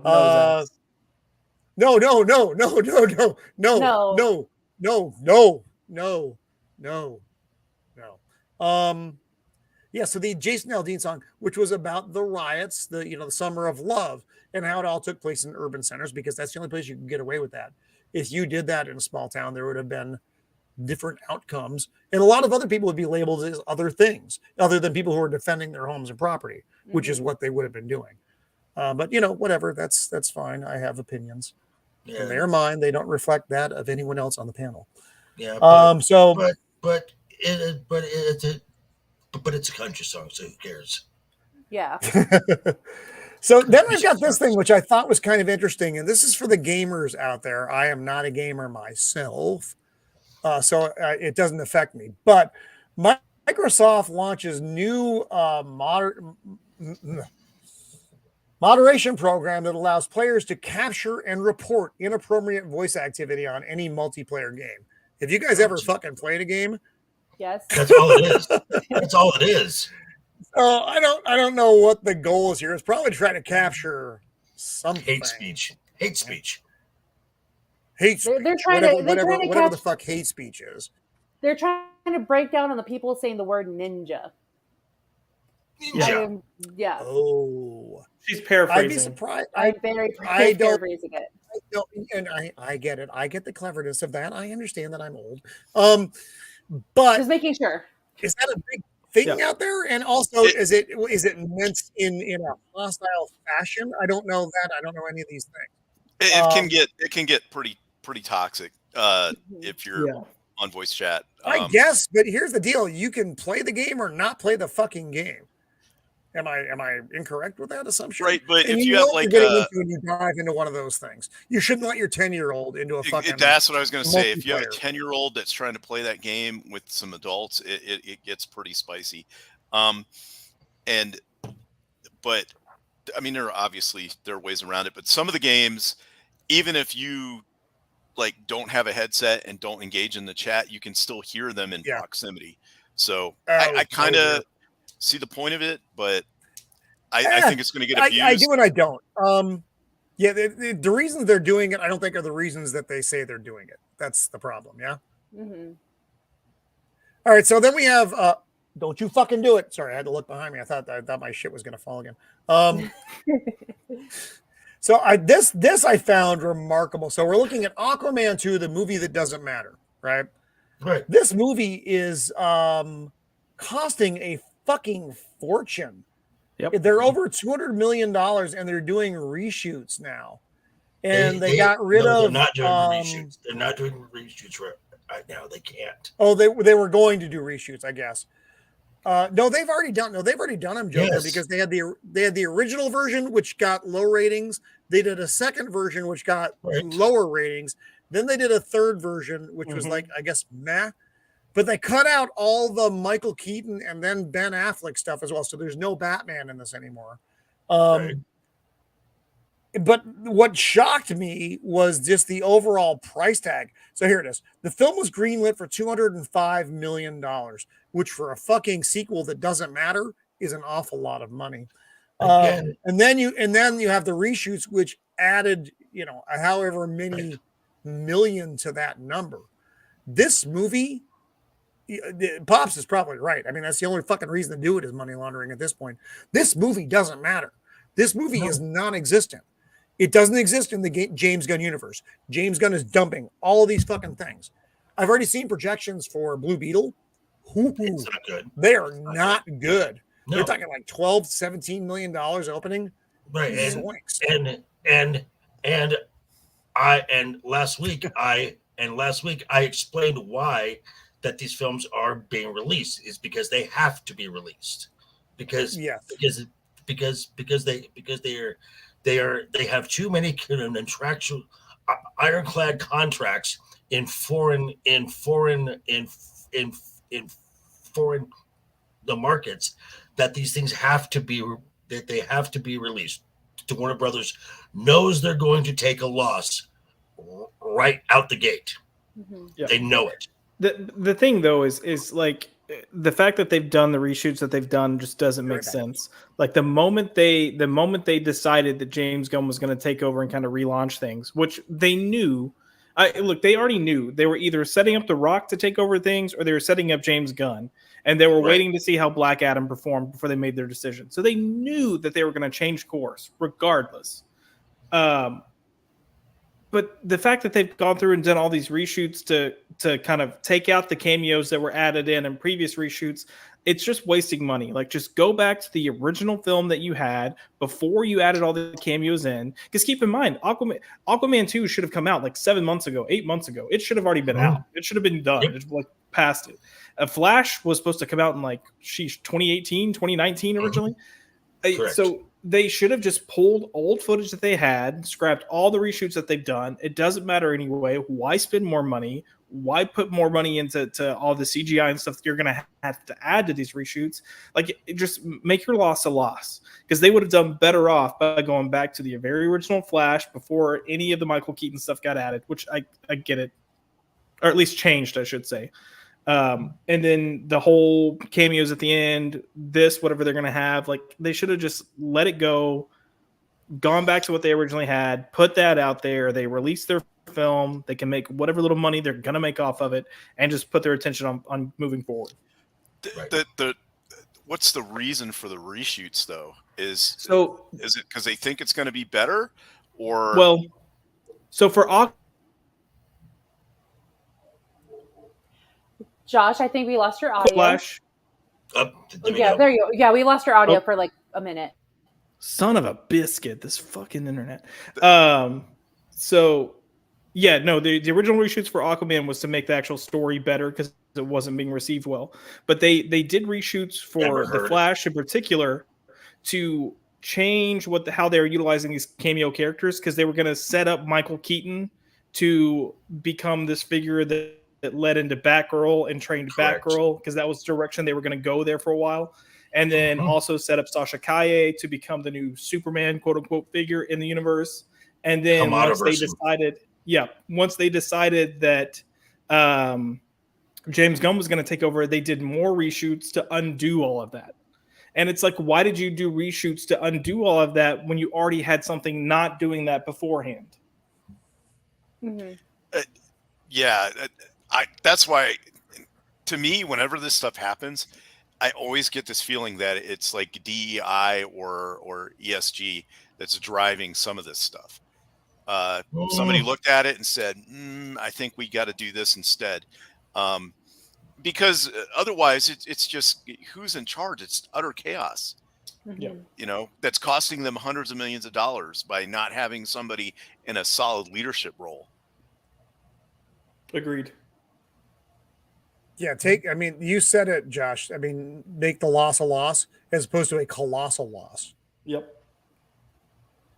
So then we have James Gunn and the workplace story of Superman. That's exciting to no one, I think. I don't know why they're. I'm actually fine with that.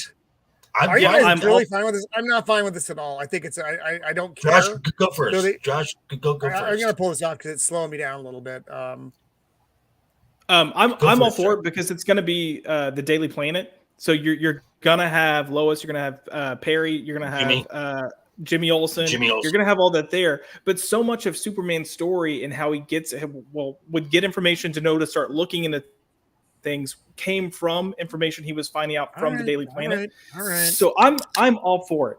Also, it lets me know that we're not gonna have this sour, evil, I hate everything Superman. Mm-hmm. Yeah. Like you're gonna have, and I think you can. That's what you just described. Because I just watched the Donner film, not just the other night. Yeah, there's a lot of workplace in that film where it is Clark interacting with Lois, interacting with Perry, interacting with Jimmy. So what year of Superman is this then, though? How long has he been Superman? Not long. Very young Superman. Is he still fucking his way through the galaxy? Is he still discovering his powers? I don't want to see that shit. I hope they don't do that. This is going to be. I believe it is set after. Okay, if I'm using the Donner cut as my basis here, it is after the Fortress of Solitude has been made, and then he has this little chat with his dad, and they go outside space-time, and that 12 years has lapsed. So this is going to be a young adult Clark Kent getting hired at the Daily Planet. Okay. And that's my guess. All right. I don't know. I mean, between this and this is just me, and I know I'm a fucking soured old grump. I get that. Little black pill there. A little bit. Mhm. Between this and all the casting that we've gotten, which seems excessive, I'm like, I was really excited when Gunn got the gig, and now I'm like, but it's just my overall problem with everything that comes out now is I'm like, I just don't know. Fucking Justified. I'm watching that now. I was really excited about Justified. I'm not digging it. Okay, so I actually talked about the other castings on my Monday, and this hearing this now leads me to believe my thought was right, that a lot of these characters are going to be used in post-credit, mid-credit scenes, because as Gunn said, there were superheroes before the arrival of Superman. This is true. So I'm optimistic, cautiously optimistic, but I really have a good feeling about this project, and nothing James Gunn has done has soured me in any way. And I will agree with you as far as track record of Gunn goes. I just finally got to watch Guardians of the Galaxy Volume 3. Good film. Man, that was I enjoyed that a lot. That movie had a big giant heart. I enjoyed it immensely. I was hoping it was going to be everything that it was. That's the way I go into movies now, hoping. That was the kiss. I didn't know if he was going to give Marvel the kiss or the finger on his way out the door. He gave him the kiss, so that was good. Yes. And I love that it didn't tie into anything else. No, nothing else. There wasn't some cocked up post credit scene that brought it into. They just left it the fuck alone, and I was very grateful for that. So we'll see. Like I said, you're right though. I do like Gunn. I haven't not liked stuff that he's done. So there's that. All right, we're coming up on time here, so I'm gonna zip through these next couple items. I want to show this one though because let's talk about Harry Potter. You shut your fucking dirty mouth, Joker. I do have one question about the new Superman. Is it going to be tied into like Peacemaker, and if so, is Eagly going to be in it? No, that's the real that question. Would be better if Eagly were in it. I would be like, I'm on board. No, it looks like Peacemaker is still carrying forward. Yes, it is. Because they're still doing. Well, they're still doing because that was detached largely from the other stuff, Josh. They're still doing Peacemaker season 2. So it looks like they're moving forward with Peacemaker and John Cena. I'll take it. I enjoyed that. I thought it was funny. I enjoyed that series. I hate Ms. Marvel takes a super leap from Disney Plus to ABC for the first MCU show MCU network. Right. I can't say MC. I want to say MCU show on network television. They are so desperate, and Ms. Marvel did so badly on Disney. Oh yeah, lowest performing show, which is fucking amazing. Given the company it's keeping, it was the lowest performing show. Although I don't know how it's comparing to the Nick Fury show. And I know that Josh and I disagree on this, but in my opinion, it is the best overall story of all the Disney Plus Marvel shows. Oh yeah, so I tend to say that WandaVision for me is the best, but I was gonna say it's actually in my opinion, a really good show for what it is. And it's done well. It's acted well. Yes. And Iman Vellani, this actress, so much charisma. And she deserves so much better than what she's about to walk into. She is adorable. This is going to need some therapy. And she's walking into it, and she's she's walking into a shit show. So why is Disney Plus doing this, kids? Why would they do that? Because nobody saw Ms. Marvel. Because nobody saw Ms. Marvel. Because no one gave a fuck. Because they, anything with Marvel attached to it, particularly on the title, is already tainted. Oops, I don't want to bring that up again. I watched bring that up again. Stop touching that. I watched it, and I thought that her family interaction was probably the best part. Absolutely. The first 3 episodes are genuinely good, like teen kid show. The ending got a little. It was overzealous. And Josh, I will I will agree with you. The WandaVision episodes, the 1 through 5, is the most creatively ambitious thing Marvel has done. Yeah. I have hated to the core every live action Marvel Disney Plus show. There's not one that I have liked an ounce. There are those that I've avoided, so I can't say that I necessarily hate them more than others. I didn't give a fuck about Miss Marvel, though, so I didn't watch it. And I got through chunks of WandaVision, but I didn't like that one either. They didn't, and don't get me started on fucking Moon Knight. So the reason they're doing this is because of this. The Marvels is coming out, and no one gives a fuck. This is going to be a disaster for Disney, Phase, fuck all, whatever it is. No one cares. Mm-hmm. They don't care a lot because of this lovely gal who soured a lot of people on this character and Marvel moving forward. And she did not do female characters or actresses in superhero roles any favors by the way she brought herself out to the fandom. She attacked the fandom immediately, and then you got what you got. So it's not a shock that no one cares about things that are attached to her. And she has feet that look like they belong to a Trolloc, which is neither here nor there, but I like to talk about them. And the sad thing is in this last year, she has really tried to soften the audience to her. Nope. The problem is right before the Secret Invasion series, Samuel L. Jackson. Yep, said a lot of stupid shit. Mm-hmm. And basically threw her under a bus. So as you can see,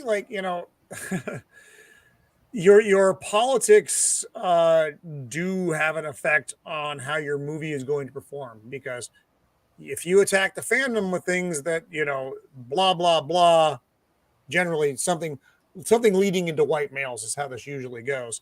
Mm. Who's paying your paycheck there, sport? Who are buying the tickets to see your films? Now, granted, the audience isn't just that. However, when you look at superhero properties in general, who is going to see the fucking movies? White males, fucking 16 to 35. There's a demographic that is fucking built into this shit since day one. And if you're going against that, you're going against the guys who are fucking buying the shit. But, whatever. I know nothing. I'm a man in a melting garage. So Marvel's dead on arrival. I don't need to talk about Masters of the Universe. That's also dead on arrival. Yeah, dead on arrival. Selling that shit off, and Kevin Smith cried again. I thought the Midnight's Edge. The Midnight's Edge. Not too a few hours ago, Andre did a really good video on the breakdown of this story. Kevin Smith shit the bed. Ultimately, is what, and that's what happened. And Netflix is like, you know what? We don't want to lose any more fucking money, so we're actually. And they did, Josh, what you said Marvel should do or not Marvel, but DC should do. They're like, well, fuck it, we're going to lose $30 million. Well, we're going to lose $30 million, but we're not losing $100 million. Yep. It's a loss, but it's a much smaller loss. So they're controlling it because they know they got a dead product. Speaking of this, kind of to go back to Ms. Marvel real quick, we talked about, they're doing this because the Marvel's coming out and nobody cares. Less than that, I guarantee you they're airing Ms. Marvel on ABC because they're going to get revenue. They're actually going to get revenue from it. They don't have to pay any revenue. It's filmed. It's done. So they're just going to make money do less than they're doing now, Josh? How is that possible? Yeah. Which is weird which also they're putting it on ABC, which Iger has openly said is up for sale now. Yeah. Yep.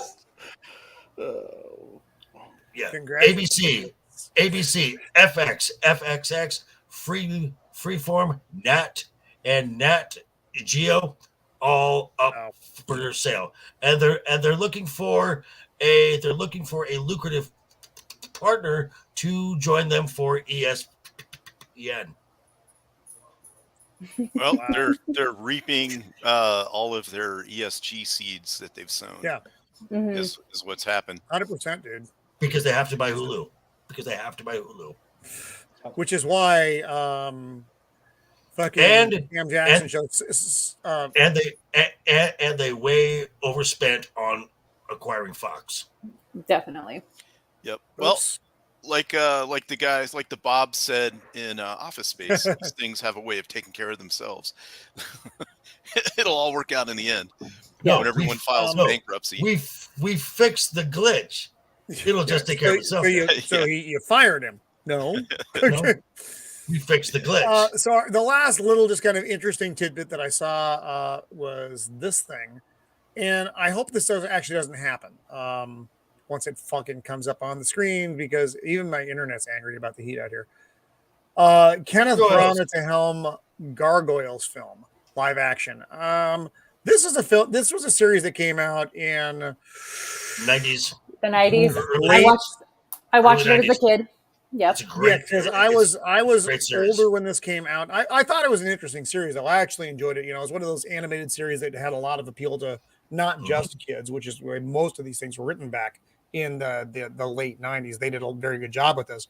I don't see the point to this now. It's a franchise that most people don't know. I mean, our generation does.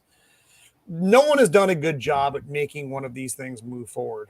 They don't. They usually come out underwhelming at best, and at worst, they destroy your memory of the thing that you had when you were a kid. So I hope this doesn't come to fruition. I hope this dies amongst the writer bullshit that's going on right now. Because, would you like some good news? Pray tell, Josh, what is the good news? It's not happening. This is fake. Oh, is it dead? Is it? Oh, it's not even real. It's not even real. Oh, So Aaron, who's typically on my show on Tuesdays, he's really good friends with Greg Wiseman. And Greg Wiseman created Gargoyles. Greg Wiseman said himself, this isn't real. It's not happening. He doesn't know where it came from. That is the best news we've had all night, other than Olivia Colman cutting off another Skrull's finger. And with that. So that is going to be the wrap-up of the news. And that ended up being actually false news. And I'm glad it was, because that I didn't want to see them fucking it's all fake news. to bed with that It doesn't series. exist. It's wrong. And I'm the one who delivered it this week, though. So that's the unfortunate part. So next week, we are going to have Pops with us as well. And we are going to be doing our Secret Invasion wrap-up. First half of the show, we're going to be talking about the final episode of Secret Invasion, which might be our favorite episode, as long as it has all Olivia Colman killing all the Skrulls. So we'll have to see what happens. Well, regardless, it will be my favorite. Because it's the last. Because it's the last one, right? Yes. We're the same. So we have that to look forward to. And then the second half, we're just going to have our general discussion about the show. So that's going to be next week's show. And then I don't know what the fuck's happening after that. Upcoming eventually, I'm hoping it actually be not too far in the future, I will be covering with panel Dark City, which is something I wanted to do a couple months ago now. Movie. I just haven't been able to work out the time, because that one's going to require more than a couple hours. Two words to make that movie great. Jennifer Connelly. It's true. So that's a great one. And same director, Alex Proyas, that did The Crow, which we did not terribly long ago. Those are his like two big tied together movies. And Rufus Sewell, one of his I love Rufus Sewell, one of the great underutilized actors. So that may be in 2 weeks. I'm going to have to feel this out and see where we end up here. So anyway, that's what we're looking right now as I try to cobble together the pieces of the Empire. I do want to thank the chat tonight for hanging in there. You guys were champs. All the stuff was going on. I didn't know what was going to happen, but man, you guys brought it. I'm really happy you're here. Thank you for bringing all the info that you always bring and making a lot of funny comments, usually at my expense. But no, Nomi is not the Skrull. Let's take a look at the poll, the way the poll ended tonight. So what's keeping Roman alive in the 100-degree studio? Copious amounts of alcohol won, with Secret Skull Strength and Ball Fan of the Empire being tied. So that's actually pretty accurate. I thought Ball Fan might pull it out, but it did not. So turns out the not too real bad. answer Not too is Roman is an AI. bad. So he doesn't even feel heat. As we saw earlier in the show, I actually don't exist. I do want to thank again the panel for again enduring this show this week. And I may actually blame the show for why Mando's not here. It might have been too much for her. It might have been too much this week, and it might have taken her out. But thank you guys for again enduring this and having such good takes and individual takes on the show.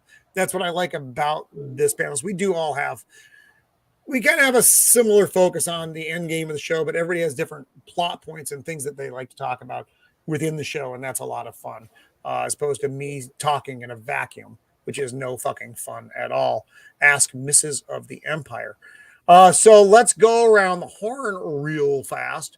Shieldwall, what do you have coming up? Obviously next Thursday. So looking forward to that. And that's really about it. Thanks for having me on. Thanks to the chat for everybody being here. And hopefully when Nomi goes and sees Barbie, she doesn't lose her mind. Hear about that, Nomi. Yep. You'll hear about it And get her perspective on it. And it's always great being on here with Jerker Voice and Josh. And of I course, know. keeping it set together at the seams. It's prevent it from falling down. But thanks for having me on. And thanks to the chat. So it's a lot of fun. Appreciate being here. Right on, brother. Joker, what do you have coming up this week? Well, this week I will be dropping my personal review of this episode tomorrow morning, and then tomorrow evening, 5 p.m. Pacific, 8 p.m. Eastern, with this lovely lady down here. Friday night's Royal Rumble over on Legion Talk, and then this Sunday I will be on with Wookie Be Bad. I believe also with Mags, and I believe Blair is going to be there too, and someone else I don't know yet. We will be talking about Oppenheimer. Oh, excellent. Good deal. Yeah, I still don't know. I want to go see it. I just don't know if I'm going to be able to make it out of the perimeter of the Empire to make it to a theater to see if I can get in there, but I really want to get in there. Sneak out. It's just not that easy. If it were, there would be a lot more shows. Josh, what do you have going on, brother? Are you still with us? Are you trapped under something heavy? I'm not trapped under anything heavy that I know of. Sunday, I'm going to be on Max's Man Cave with Mr. MVP himself, Maximum Priestley. Excellent. Monday, I should be on Premature Ejection with Flaccid, and then Tuesday, I'll have my show Culture Popped. I think that's it. And then Thursday back here. Episode, Josh, your last episode of that was fantastic. Tuesday's thank you. Man, that was a great show. I appreciate that because everything started falling apart like right before we went live. So, did your mic go out again? Well, my internet was sucking all that long, but then Aaron got caught in traffic, so he wasn't able to make it on. Yeah, and I'd already found out that Jesse was going to be late coming on, which was my own fault because I moved when we were going to record. But Jesse kind of came in. We had a really good conversation just about the state of writing and comics and even movies and TV. So it ended up resulting in a solid conversation. And Jesse actually has a book that he's crowdfunding right now. So if you go to that link or if you go to that stream, you can find the link for that in the description. Yeah, that was the I'm going to watch it. Comic, right? Yeah, King of Kings. And for those of you that are wondering, Jesse Blaze Snyder, he's written comics before. His dad is Dee Snyder from Twisted Sister. So he's got a very interesting background. Yeah, dude was on fire. It was there were a lot of funny comments. He's like, "This is just how I am." He's at an 11 all the time, and energizing to watch the show. It was fantastic. That's some of the best just back and forth I've seen in a very long time. I really you know what's really crazy about this whole YouTube space is I've seen so many people that would fall into the frame of famous or, you know, top of their field or really, and you just see them on a random YouTube stream. Yeah. Or they have their own channel and you're just like, you can hop in the chat and engage with this person. Whereas 20 years ago or 30 years ago, you would have had to meet them on the street somehow at random and you would never be able to like pick their brain like you can here. I don't know. It's pretty amazing to me. And that's also called stalking, Shieldwall, so be careful with that. Nomi the Only, what do you have coming up? Well, tomorrow I'll be on Friday Night Royal Rumble with this clown above me, and then after Friday Night Royal Rumble, I will be on Abyssal Musings with Samuel the Infamous. And then Sunday, I am going to be watching Barbie. But before I go watch Barbie, there are several Barbie-themed parties that are happening in El Paso that I will be attending. God. So I'm definitely going to be going a little drunk to the movie. Well, that can only improve the movie for you. Are you going to those parties to get content for a video? I could do that. Yes, I could totally. Are you going as Barbie? Well, apparently I have to wear a pink dress, and I don't have pink dresses. I have red. You caved. You caved. I haven't bought the dress yet. I was going to say, go get a pink dress. Nomi, you would look good in a pink dress. Go get a pink dress. Oh, thank you, Josh. That means a lot. Yeah. Well, now I'm going to go find a pink dress. But yeah, are you going with who I think you are? The person that you think that you're thinking. We're gonna go to the parties, and then I'm going to the movies with another group of friends. Ryan Gosling? You're going with Ryan Gosling? Because that's who I'm thinking, but I don't know anything. No, not Ryan Gosling, unfortunately. That's good because I don't like Ryan Gosling. Nomi, and I'd be sad if you were seen with him. So. No, I'll be going with some childhood friends of mine. Excellent. Gotcha. Well, that's a busy weekend. Nomi is a Barbie girl in a Barbie world. So with that, folks, thanks for hanging out with us again through Secret Invasion and then through the news cycle, which is I think more fun for us to talk about, but because it's a lot more at least varied, and it's surprising sometimes, whereas Secret Invasion has not been surprising. It should have been the Great Spy series. Lots of disappointment. Also, I'm watching Justified, and it's a 1-for-1 right now. There have been 2 episodes out. One was terrible, and one is pretty good. So I'm giving it one more episode, and that will sway whether I even finish this series or not, if it's good or if it is not good. So we'll see how it goes. Anyway, so thanks for hanging out with us here at Roman of the Empire, talking about Secret Invasion. We will see you next week with Pops as we bring this whole thing to a close. Until that time, toodles! Be kind.